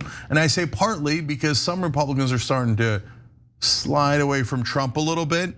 And so those are the politicians. And then in the media, they're a little bit more split. Earlier in the show, we talked about even on the war, Benny Johnson, Tim Pool, Vinny Oshana, and others are on the side of, I'm not sure about this war, right? And obviously Dave Smith, Tucker Carlson totally against it. Andrew Schultz He's totally gonna against announce it. the war tonight. I think that's what's gonna happen. So Senator Chuck Schumer just came out of a closed door briefing on war with Iran, and he says, this is serious, Trump needs to explain, make his case to the American people. By the way, I mean, I'm super frustrated with the Democrats as usual because- No, why? Why are you frustrated with the Democrats? They're doing such a great job pushing back on war with Iran, right? Yeah, that's my point. They should be all over television right now and all over the online media shows. I mean, do you see them on any of the shows other than Ro Khanna? They should be on Sean Ryan's show, Tim Dillon's show, etc.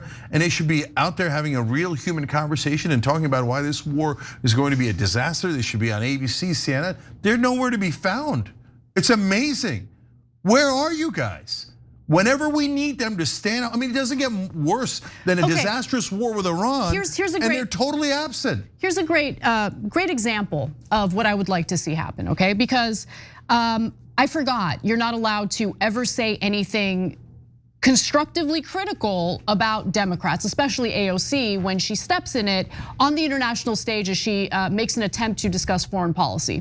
Rather than going to Munich and stepping in it, which the people providing cover for her are like, no, she went over there and she was sharing her working class message. How about you stay here and tie the working class message to this disastrous impending war with Iran? Because if you are worried about the working class, you would take a look at how much debt we're in, number one, how much more debt we're going to be in, number two, and how the working class of this country is gonna have to deal with that debt, number three.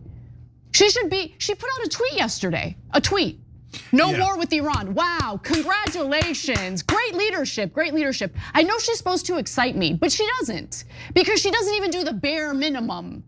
So anyway, whatever. So I just have one other quick thing. So guys, if you're thinking like, but they put out a tweet like the other day. I don't give a damn about your tweets. Tweeting is not governing. Tweeting is not leading. Tweeting means nothing. It's the laziest form of getting a message out.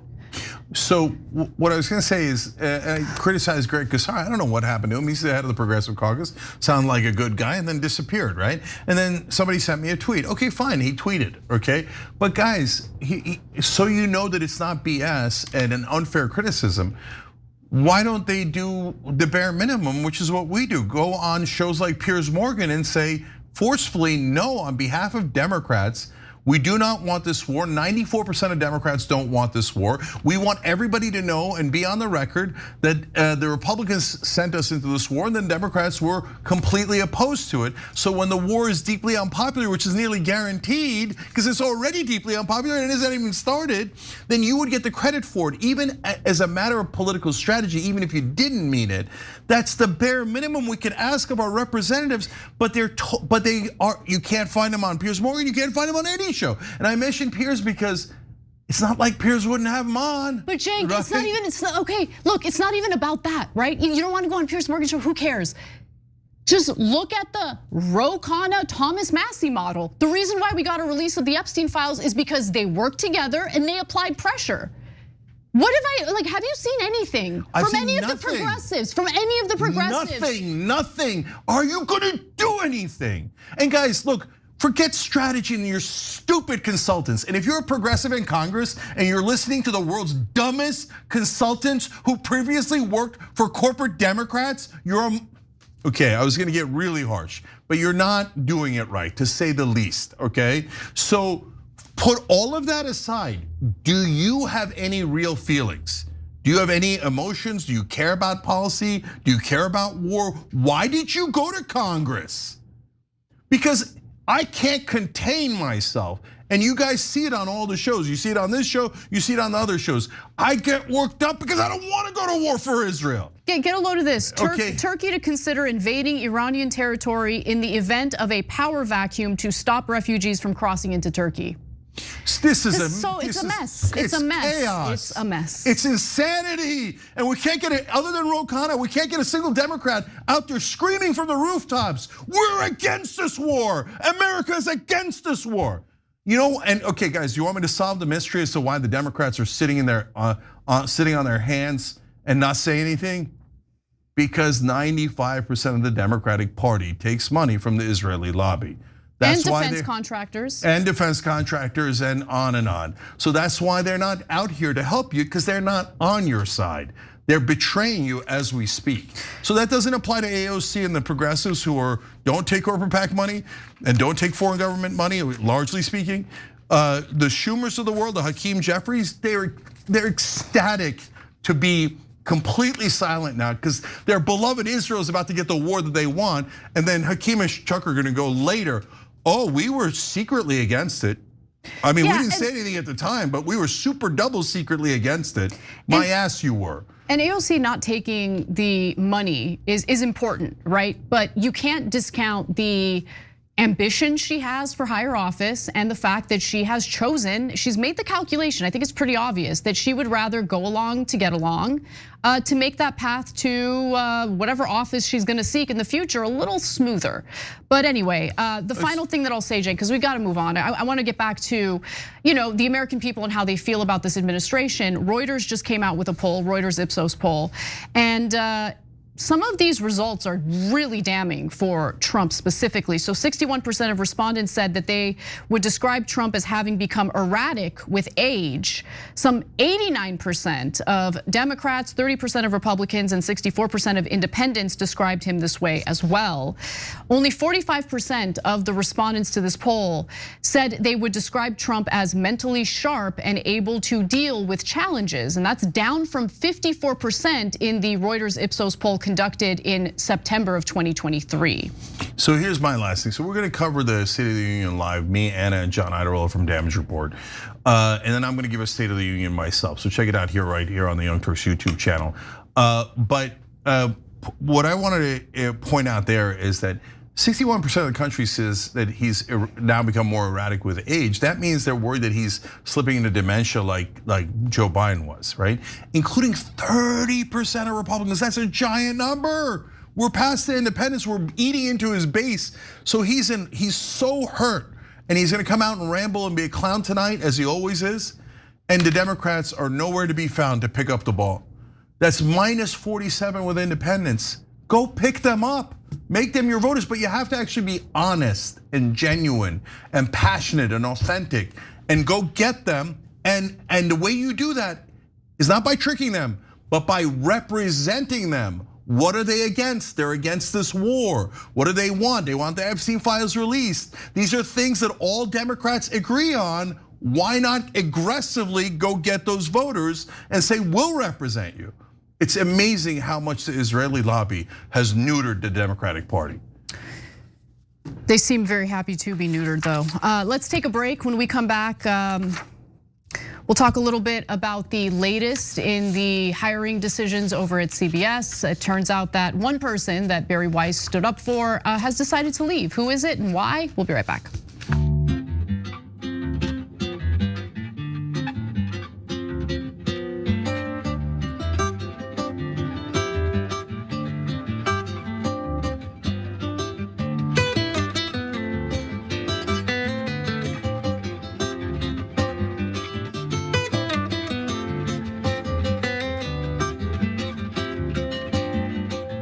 All right, let's go to our members. Don Donadragon says, I'm excited to watch Johnny Pie live react to the lies told tonight. I like that you were excited about that. Me too, brother.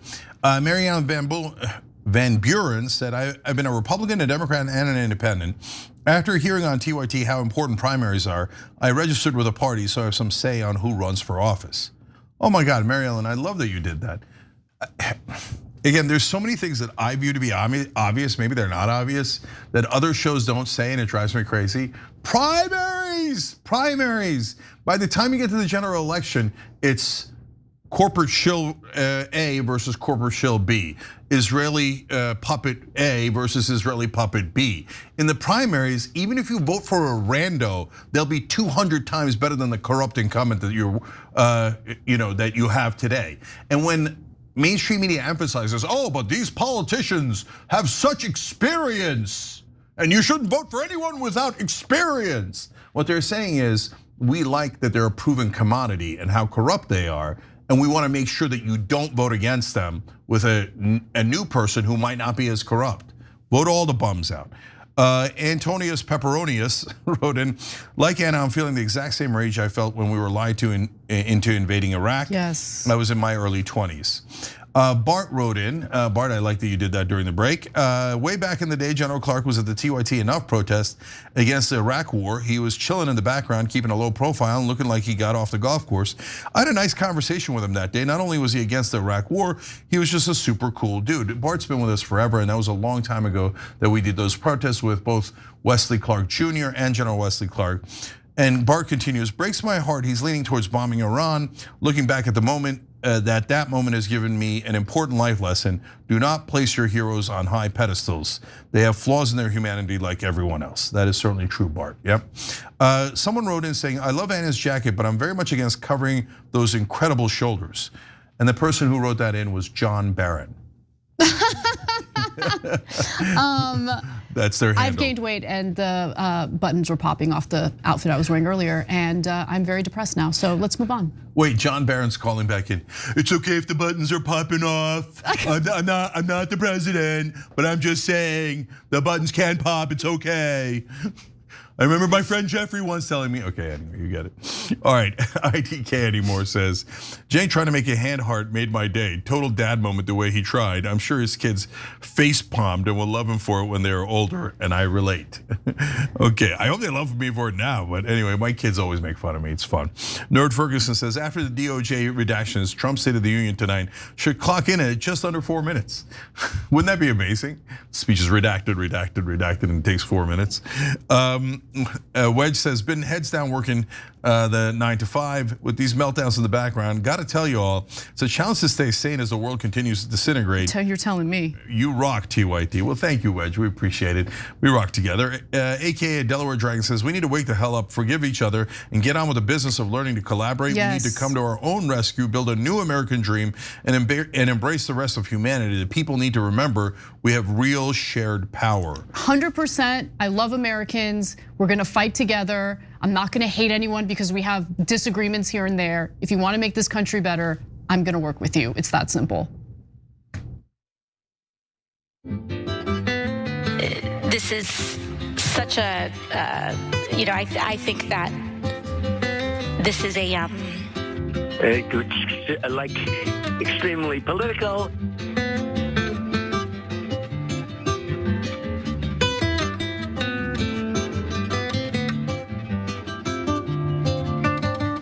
right, back on the Young Turks, Cenk and Anna with you guys. More news. Well, we have some updates on CBS's staffing kerfuffle, and I want to get to the details. So, the celebrity longevity doctor known as Peter Attia has decided that he will be leaving CBS. I don't know how much time he even spent at CBS since it was announced not too long ago that he would be hired as a paid contributor, but due to his ties to Jeffrey Epstein, he has decided maybe this isn't good for the network. What do you think, Cenk? So Barry Weiss tried really hard to keep him. Why?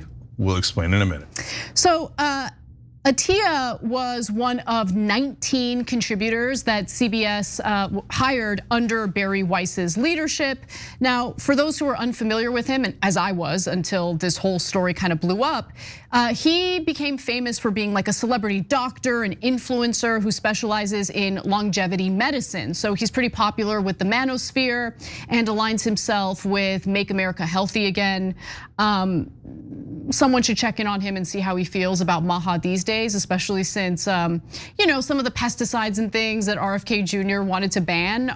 We've now lifted all restrictions on them, so congratulations. But anyway, that's a different story entirely. He's been on Joe Rogan's podcast, CNN International, 60 Minutes. Like, he's put his name out there.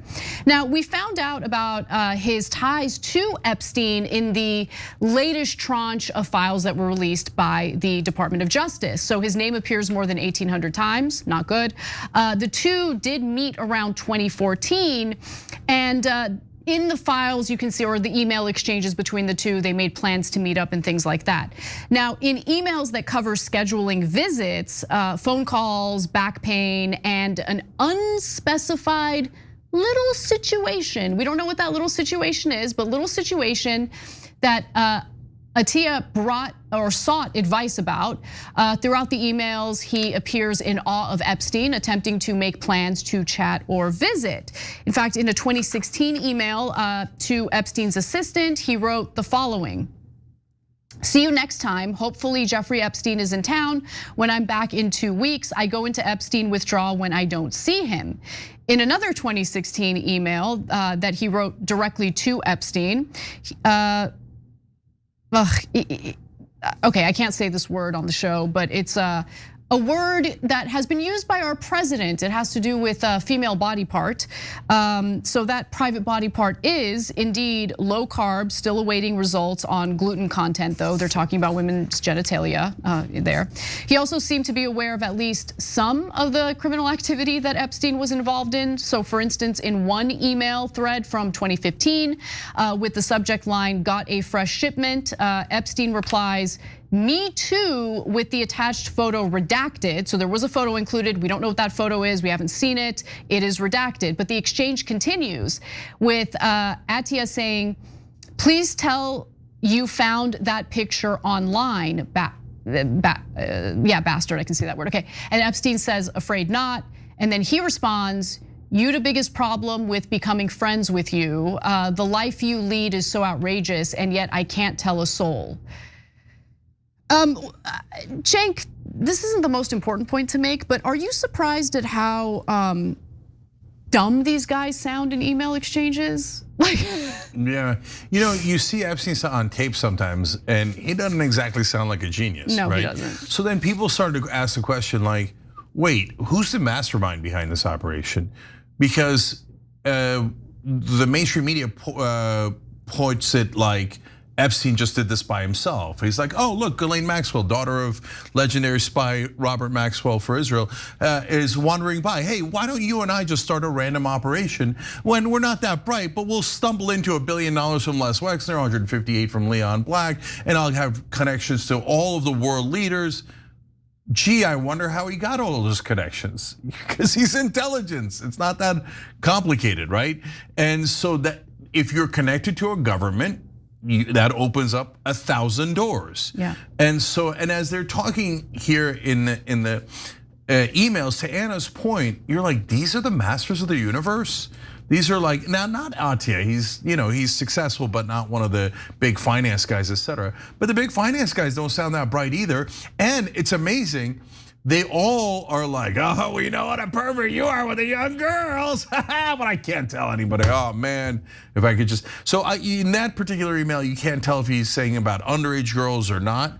But in some of the others and the other folks that are talking to him, they're clearly talking about underage girls. No one seems to have any compunction. And Anna, the other thing that I found interesting is they seem so positive they're never gonna get caught.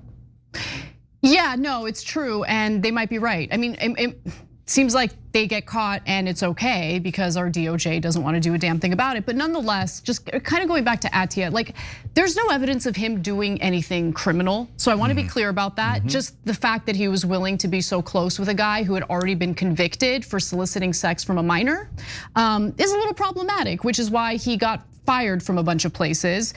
So companies stopped doing business with him, including the supplement company AG1, which fired him as an advisor. Virta Health also fired him as an advisor, despite the fact that he's been working with them since 2016. Addis also stepped down. Oh, he also, by the way, stepped down as an advisor of some sort. No, the chief science officer from something called David Protein. CBS was really the only place that seemed to be willing to employ him. Barry Weiss was sticking up for him, but he decided to kind of step away from that. So CBS put out a statement saying,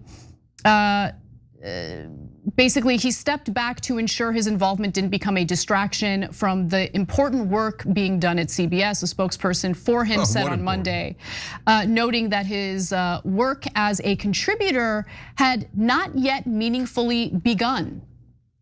So. Yeah, I mean, I don't know how much of the money he got to keep from the contract. I mean, so Barry Weiss is Israel first, and so she fought to keep Attia. Curious, why would she fight to keep this guy? My guess is that a lot of Israel first sees the files, and it's filled to the rim with people who love Israel, and so they want to say, oh, it's no big deal to have a connection to Epstein. Everybody can have a connection. Like, you should ignore everybody in the files. Don't look at why they all agree on one thing, right? So, yeah. So it's kind of mask off moment as she protects this guy. Yeah, so before we move on to the next story, I want to just quickly talk about another mask off moment. Nas, if you're watching live right now because you felt the need to comment on my social media about what I had to say, when we were showing clips of Piers Morgan's show today, and you saw two pro-war hyenas laughing as Cenk Uygur was talking about American soldiers getting slaughtered fighting Israel's war, yeah, I made fun of them. I called them hyenas, and I don't regret that. I'll do it again. Okay, that's not a comment about all Iranians. Disgusting to try to make it seem as though I made a blanket statement about all Iranians when I talked about two specific hyenas on that panel. And I'll say it again, they're disgusting. And if they want to go to war, they should put the fatigues on and do it themselves. Otherwise, they need to shut the F up and you can do the same. We got to take a break real quick. We'll be right back.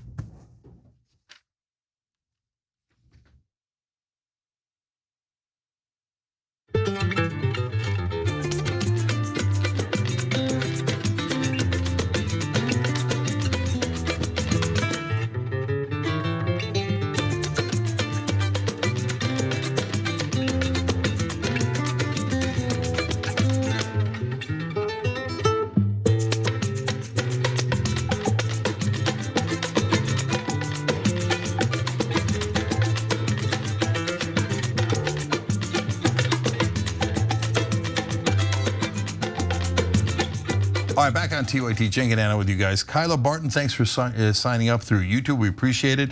And these American heroes sign up through tyt.com/join. This can't be real and Urso Major. You guys are awesome. Casper. All right, let's do our final story. Let's talk about what the future holds for the Republican Party because people still think that Trump will be the individual who anoints the next Republican president. I don't know if that's necessarily going to be true, but nonetheless, it does seem like he is starting to, develop a favorite, if you will. So let's talk about it. According to sources who spoke with Axios, President Donald Trump is trying to determine whether Vice President JD Vance or Secretary of State Marco Rubio will be the future Republican presidential candidate that he will endorse. Which one will run in 2028? And while Vance seems to be the favorite, at least that's been the conventional wisdom so far, it does seem that Trump is starting to lean more and more toward Marco Rubio. Cenk, your 2 cents. Yeah, so it's important for you guys to know that Marco Rubio is 100% Israel first, and there's a debate as to which side JD Vance is on. So that's going to be very relevant to this conversation. So let Anna tell you the facts on who's winning that war and what they're pretending is the case. Then we'll break down what's actually the case. So Axios spoke to 5 anonymous sources with knowledge of the situation, so make of that what you will. They claim that Trump is asking all of his advisors and confidants, do people favor the vice president or secretary of state to sit atop the GOP ticket to succeed him in 2028? Now, to be clear, Trump wants Vance and Rubio to run against each other during a Republican primary. It's not like he is trying to discourage one or the other from doing so. And to be clear, he loves that kind of conflict. But one anonymous Trump advisor stated that Vance Rubio is the president's dream ticket. I would rather slip my wrist. And to be clear, that's Vance on top. But would Trump be happy with a Rubio-Vance ticket? Absolutely. Rubio is a product of neoconservative brain rot.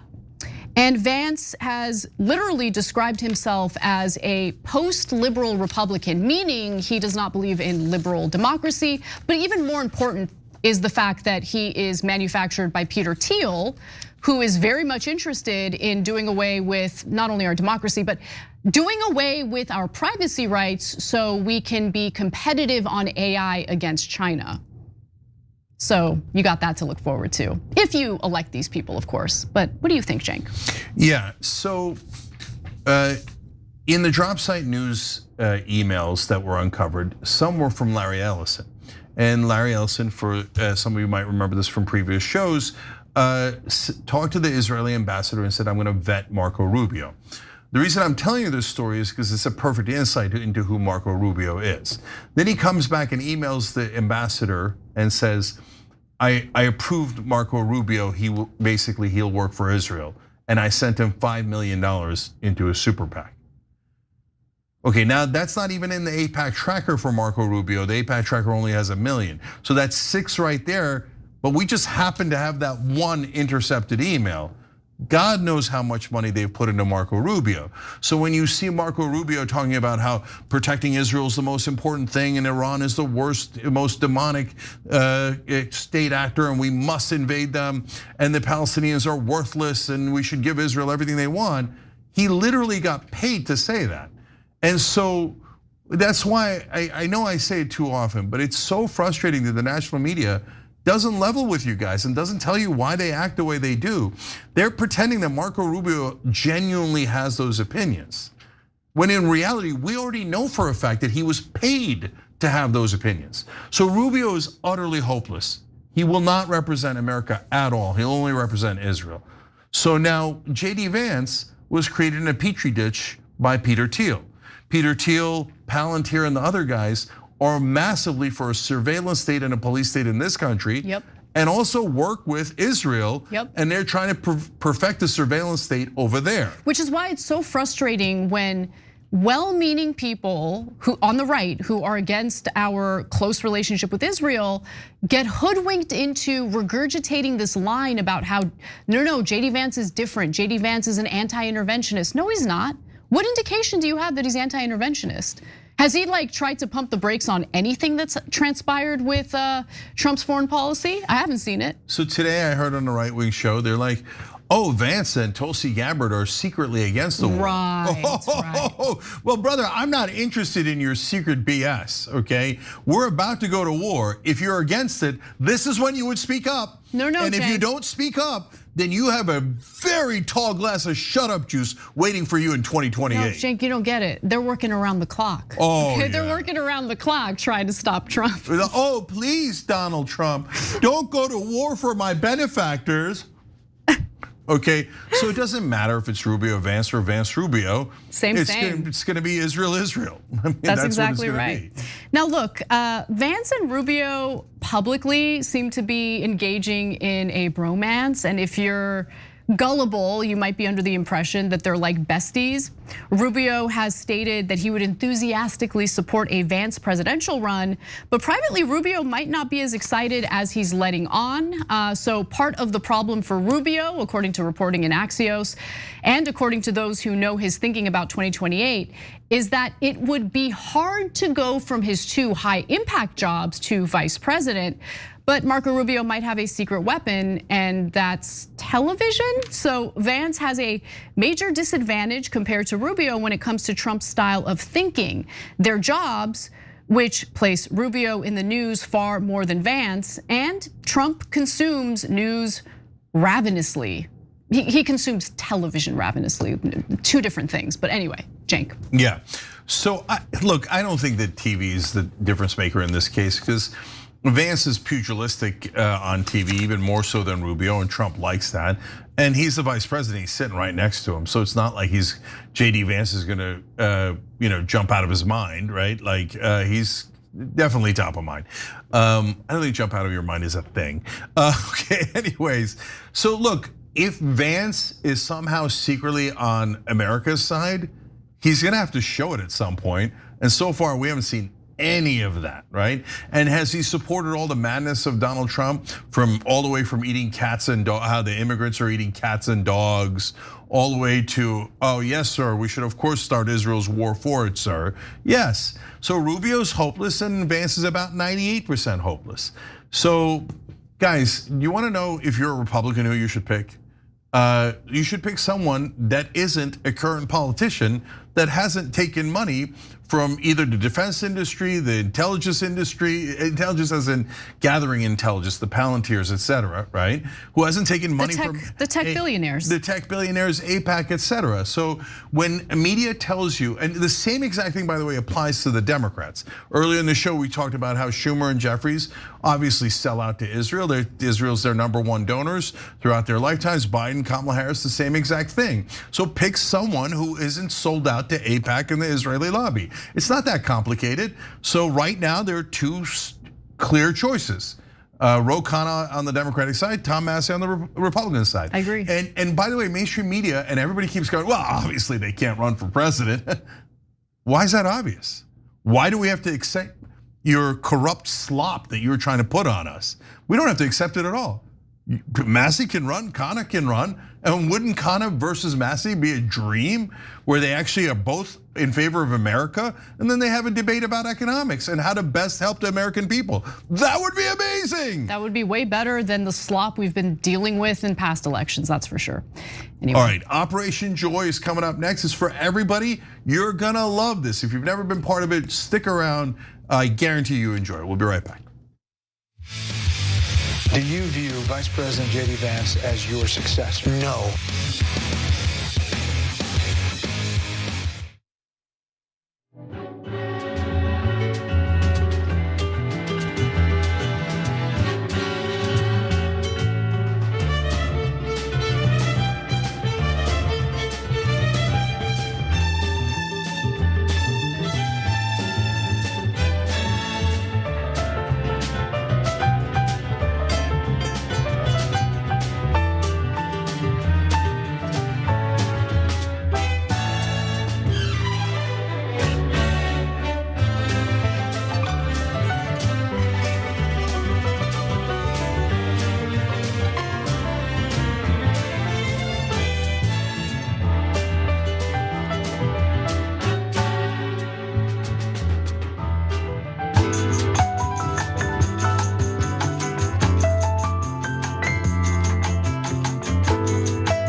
this is such a, I think that this is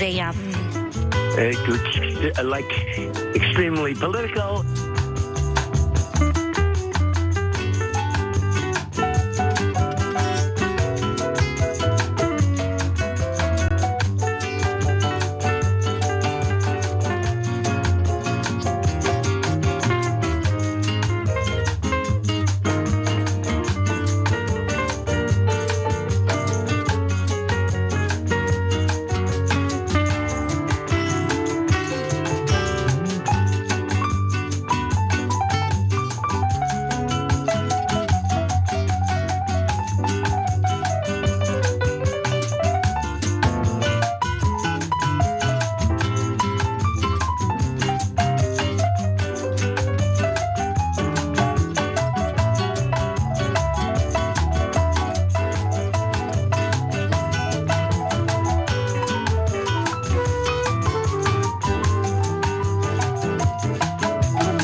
All right, guys, time for Operation Joy. And we're gonna do something different today. And then I'm gonna get to your comments, of course, where you share your joy with us.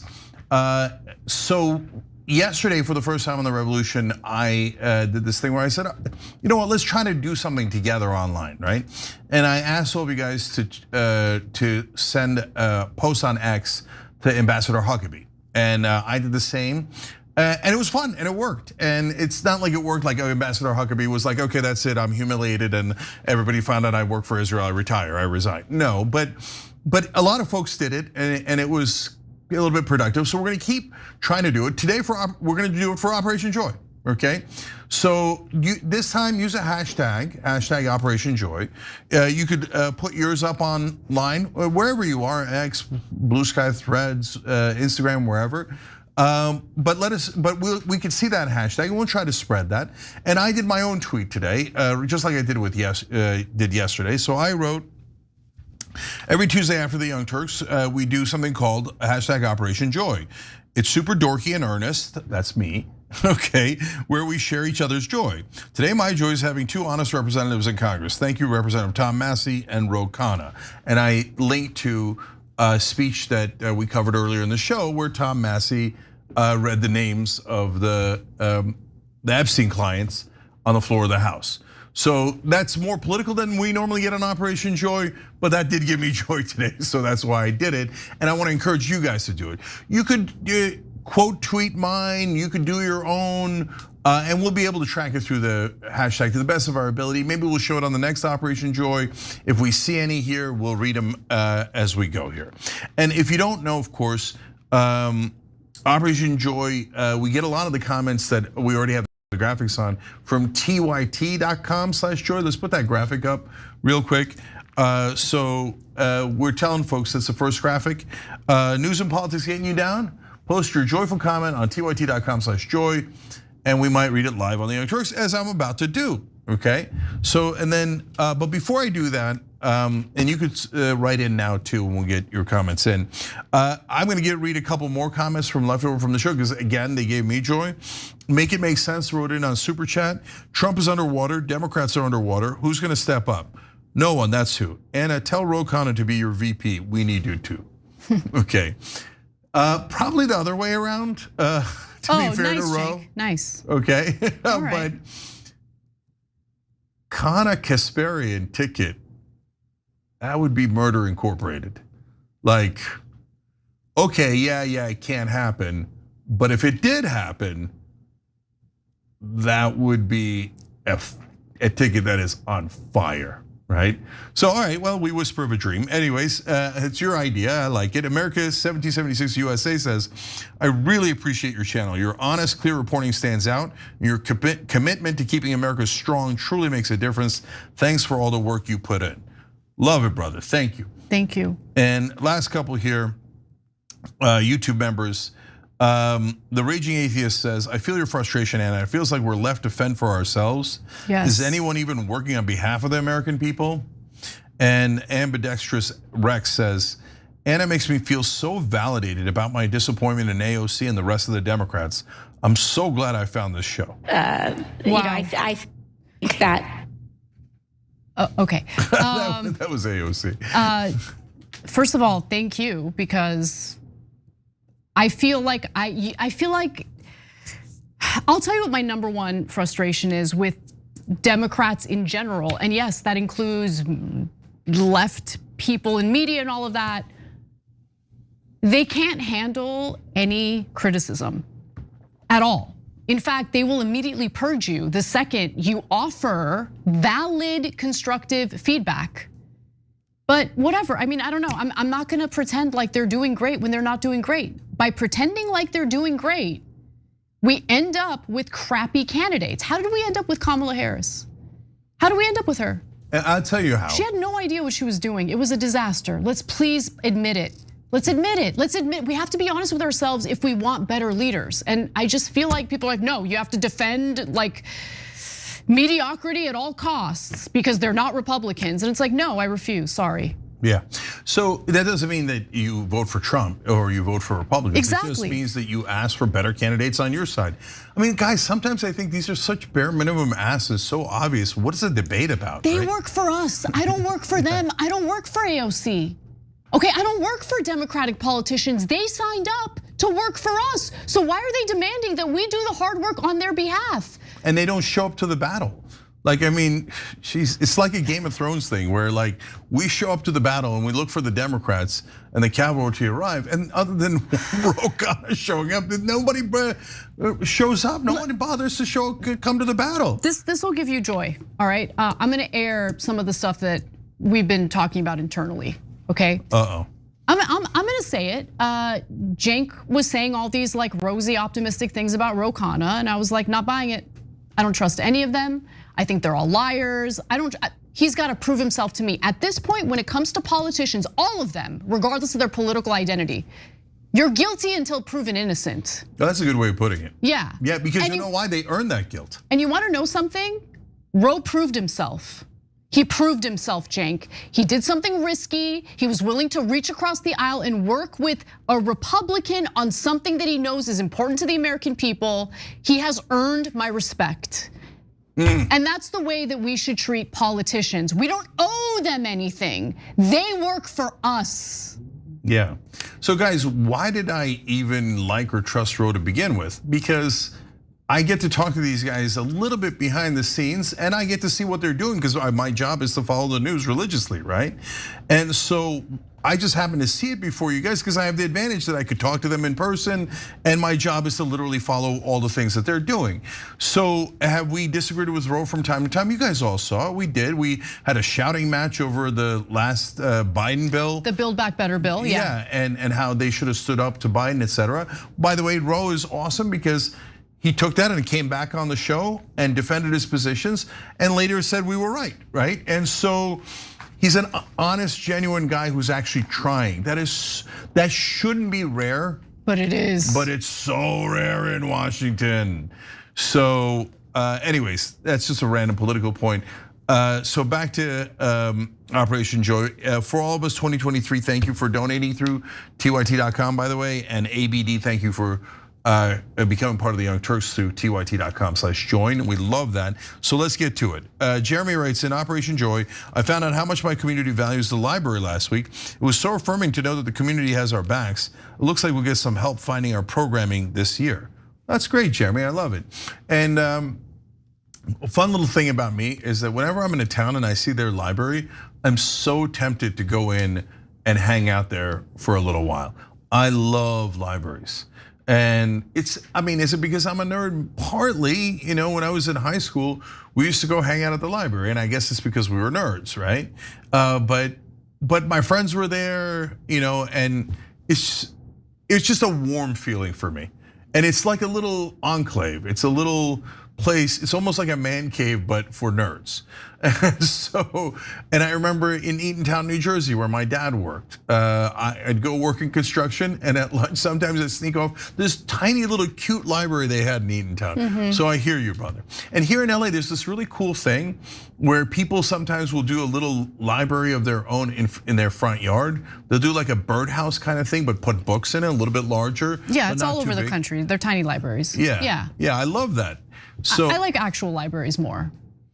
Yeah, I hear you, but I like to take a book, give a book. No, it's a nice concept, right? But like nothing compares to having a place where people in your community can come together and learn, read, access computers, especially if your family doesn't have the means to purchase a computer. That's how I went to libraries, or why I went to libraries when I was in high school. Anyway, but I agree about libraries, they're amazing. Okay, I'm gonna read one more from here, then I'm gonna give it to Anna and read some from tyt.com/joy. Benjamin wrote, enjoy looking at old pics of my dad, but it brings me more joy to think he's rocking the golden stage in the Sly. So now I can't show you the picture because he just sent it in, but I was like, oh, that's so heartwarming, old pictures of your dad. The pictures of his dad with a giant spliff, basically. A what? Joint. Oh, got it. Okay, yeah, like an enormous joint that he's smoking. So now that's a dad I can get behind. That's tobacco, badass. Obviously. I'm sure. Yeah. Okay, so here you go. All right, let me read some from the site. Let's go to Unicorn Dragon. My husband is going through some treatments and taking steroids. This morning we were listening to the radio and they were telling a very touching story about an adopted cat. I heard a sniffle and turned around and I saw him crying. I know he's totally embarrassed, would never admit that he was crying. I told him about Cenk's story about crying while on steroids. I can feel him relax and no longer feeling embarrassed. Thank you, Cenk, and please keep the stories coming. Oh yeah, those steroids will do that to you for sure. For sure, and he should definitely not be embarrassed about it. It's just the chemical reaction in your body. And by the way, he shouldn't be embarrassed if he has that emotion and expresses it anyway, but I know that, I get embarrassed when I cry during a movie, right? Like I don't want anyone to see me and I try to hide it. I don't know why you have that feeling, so I totally get it, but you shouldn't have that feeling. It's totally human and normal. I'm a crazy crier. Yeah, I know. Yeah. So I'm not 1% embarrassed about it, and I don't hide it, and I don't care. Sometimes I'll be on a plane and I'll think of something that makes me happy, and I'll start crying. And if people want to judge that, have at it, Hoss. Who cares? Okay, I'm like Neo in the Matrix when it comes to judgment. You're gonna miss. I'm gonna bend down. All your judgment's gonna be. Today, Mark Levin tried to bring back the plane controversy. We know when I was yelling at the airport from like 15 years ago or whatever it was. I'm like, bro, that crap bounces off me, man. You don't know me at all. What, are you trying to cancel me? You trying to cancel me with a decade-old controversy? No. Anyway, so, but most importantly on that story, Unicorn Dragon, thank you for writing that in. Because I shared these things and I'm a little bit vulnerable about it. And I don't know if it ever winds up helping anyone. And so the fact that it helped at least one person makes me feel great. So thanks for sharing it. Can I read a super chat? Of course. So this is from someone in Brazil. I'm from Brazil. As a Brazilian, I don't care much about what happens within American politics, but I follow the show because I love Cenk shouting his lungs out and Anna's sharp tongue. Love you all. That gave me joy. Anna's sharp tongue. Okay, all right.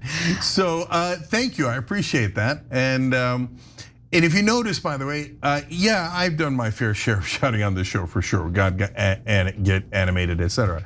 But I do most of my shouting when I'm on other people's shows and they try to talk over me. And as I pointed out earlier today, when I'm on Piers or other shows, before people start talking over me, I'm perfectly calm, right? But you're not gonna steamroll me, I'm gonna steamroll you. Okay, all right, so let's go to now One True Coffee Dragon. This is a picture of my wife and I reading both a book in German and Japanese to local kids at the library. We'll show it in a second. She has a passion to expose kids to other cultures and to help kids with foreign roots integrate into Japanese society, but she was disappointed that it was always English, Chinese, or some other Asian language. So I volunteered to help using a second language I don't have a lot of chances to use, German. Ja, sehr gut. It's ironic that despite a career as, by the way, that was me, not him. Okay, despite a career as a VFX artist and then ESL teacher, the only skill I have on paper is a foreign language that isn't Japanese, perfect for laying the groundwork to live in here, obviously. But it was a joyful moment because I got to stretch linguistic muscles I don't have much opportunity to use. The feeling of using a hard-earned skill, 4 years of study and 2 years of living in the country, and feeling competent about it is rewarding. I got to dip a toe back into a culture and a language that I love and share it with others. And as a bonus, I learned the German word for onomatopoeia that day. It's Lautmalerei. It literally translates to painting a picture with sound. I love it. And then here's here's the picture. Here they are teaching little Japanese kids how to speak German. Could have been useful at some point, but no, okay. So I'm playing, okay. Anyways, I love that you're doing that. You crazy, I took, how many years of German, I forget, 3, 5, from 7th grade to maybe even all the way to 11th grade, so long time. And all I remember is, ja, sehr gut, ich habe einen Geburtstag.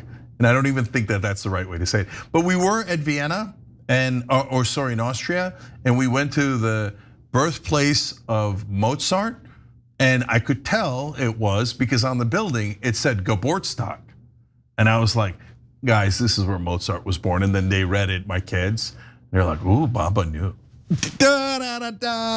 My German coming in useful once. Plus, I called some guy a Wiener Schnitzel dick once. No, that's the best. That's like my favorite thing that you've ever called anybody. That's so funny.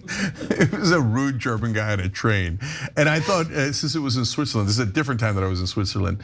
No, well, that's Austria. Anyway, and I thought everybody was going to hate it because they're German and we were being a little loud. They loved it. Who doesn't love the insult Wiener Schnitzel Richard? Apparently no one, because everyone loved it. You're right. So good. Okay, last one from One True Coffee Dragon. They said, my daughter, who has avoided speaking English most of her life for reasons, just won the semifinals of her first speech contest. She still doesn't see the point of going to the finals, and I understand. I'm encouraging her to do it anyway just so she can have the experience once. After that, we'll get ice cream and go to the zoo. And there's the daughter. This is when we go, oh. First of all, how adorable. Are you telling me that she's doing speech competitions?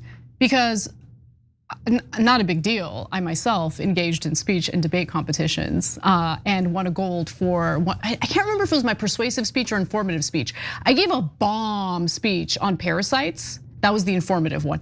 Anyway, I'm super excited for your daughter. Like, it's such a great experience, and I hope she keeps going with it. Yeah, okay, we're bragging? I'll brag, so what, okay? You never do it, so. No, like my first time, I'll give it a shot. Yeah, okay. Let's try. Okay, I'm so nervous. So the other day, my wife was asking me, how the hell did you get into Ivy League schools? Which is a fair question because my grades were okay. My SATs were good, but not great, right?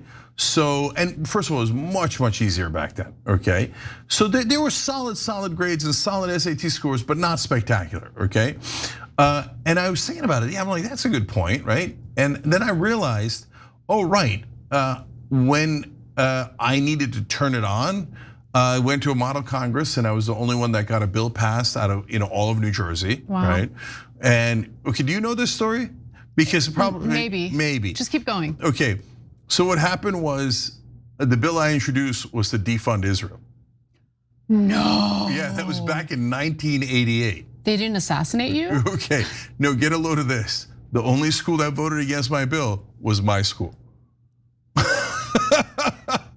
Everybody else is like, yeah, wait. All the way back then, they're like, wait, why are we giving them all this money? Was this when you were at Columbia? No, this was high school. Oh, this is high school. Yeah. And my own school, let's be honest, heavily Jewish, was like, no, that's a terrible bill, right? And the rest of the schools from New Jersey were like, yeah, that bill makes more sense than anything else. It's literally the only one that passed in the model Congress, okay? And why did I introduce it all the way back then? Well, back then they were taking like 8 billion a year from us because they were getting like, this is rough and I've got probably the numbers are wrong, but they were taking a big chunk for military aid, but back then they used to also take an equivalent chunk for economic aid. And they had already been occupying the Palestinians for 21 years at that point, right? Now it's been 58 years. and they still haven't freed them. Anyways, went to the Model UN, won an award there, and then went to a constitutional competition because I'm ultra nerd. I could challenge, I've said this to the moderators before, I could give John Iadarola a run for his money on King of the Nerds. And we came in second in the nation on a constitutional competition. So yes, and back then, as you're doing that and I'm doing this, none of us thought we were gonna be talk show hosts. But when you look back, you go, oh, okay. No, I knew I was gonna do broadcast. Oh, is that right? Okay. Yeah, since I was in middle school, that's all I cared about and that's what I pursued. I know that you had your role model was Barbara Walters. I mean, I thought I was gonna be like a hardcore journalist, and I do. As it turned out, well, I do journalism. Like when I think of journalism, I think about like breaking stories, gathering the news. I do that for real clear investigations and have a deep understanding of how hard it is to do real journalism. Here, I want to give thanks to the journalists we rely on to do our jobs, because without them going out there and gathering the news, we wouldn't be able to do analysis. So that's so interesting because Armenian and Turkish cultures are so similar. But in my neck of the woods, in Turkish culture, if I said I was going to go into broadcasting when I was in, junior high or high school, literally everyone I know would have said, no, don't. There's a disaster. Oh, terrible, you waste a good education, you're crazy. My grandfather literally laughed at me when I said it, so. Oh, okay, there you go. Yeah.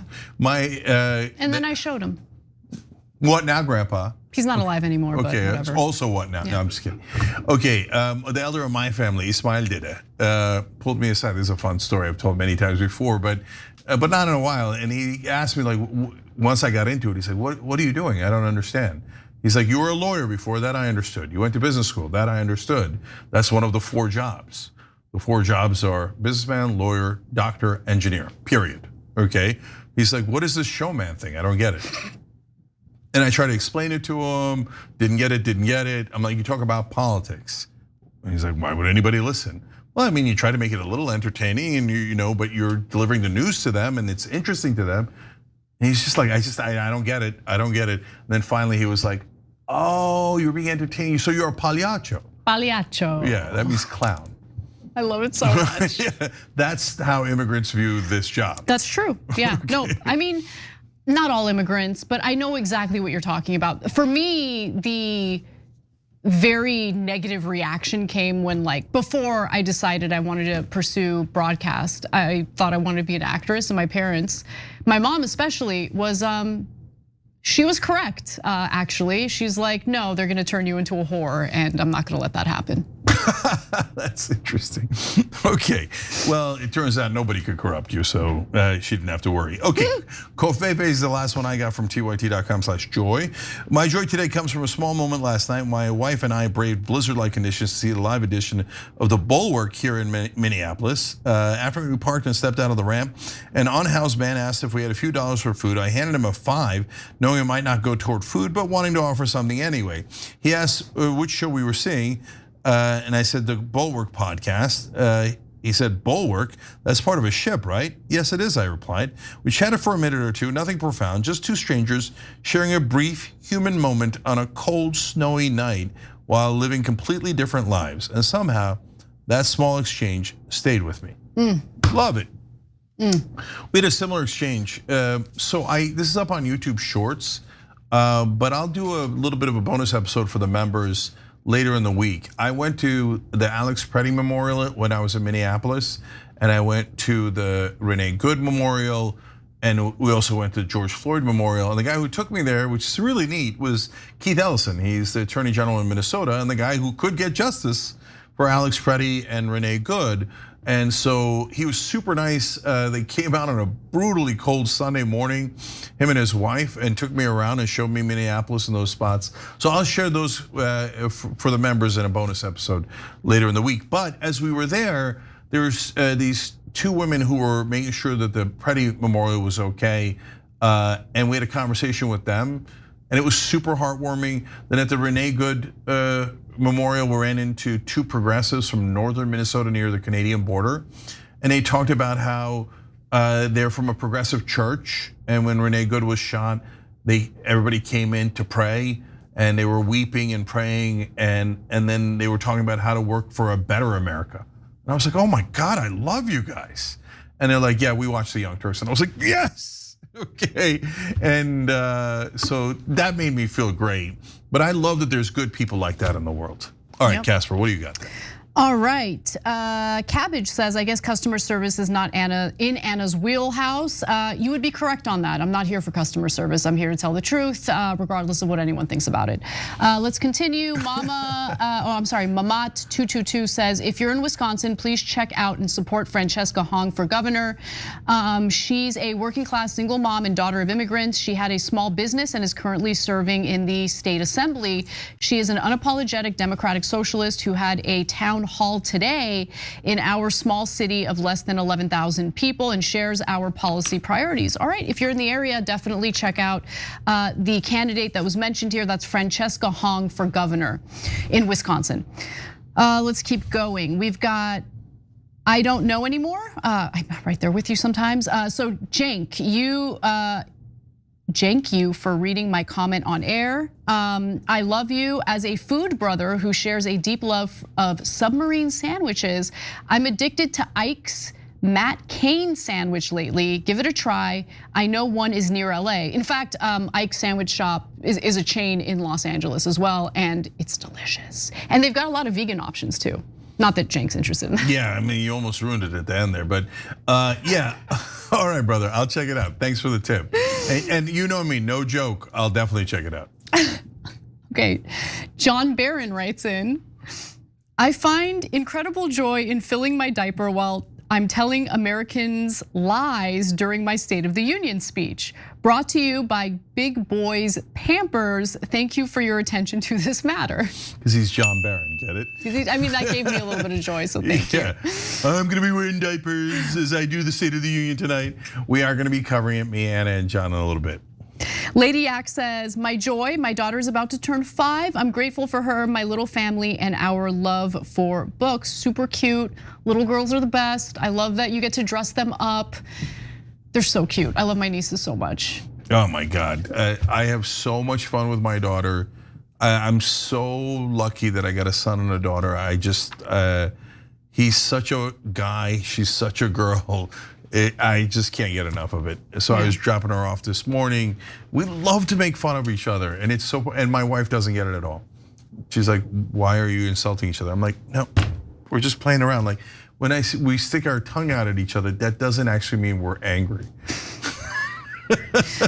Okay, there's one more that I want to read, and then we got to wrap up. So Black Cat Dragon writes in and says, Operation Joy, not much, but I built a desk which is super hot. Like, come on, not much. You built a desk, you did the woodworking, okay?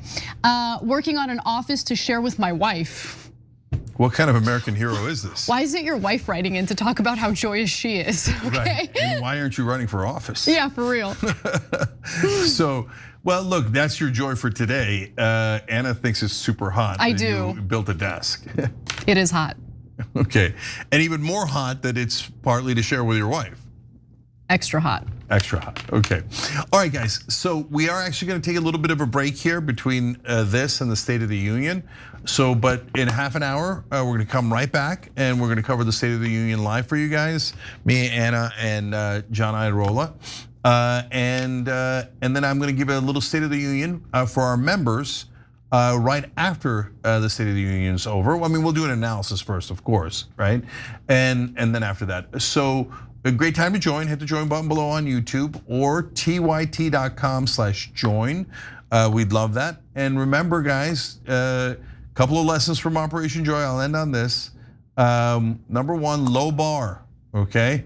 So whenever anything good happens, it doesn't have to be spectacular. You don't have to win the lottery. Remember to appreciate it. It'll double your happiness when you pause to appreciate the thing that happened.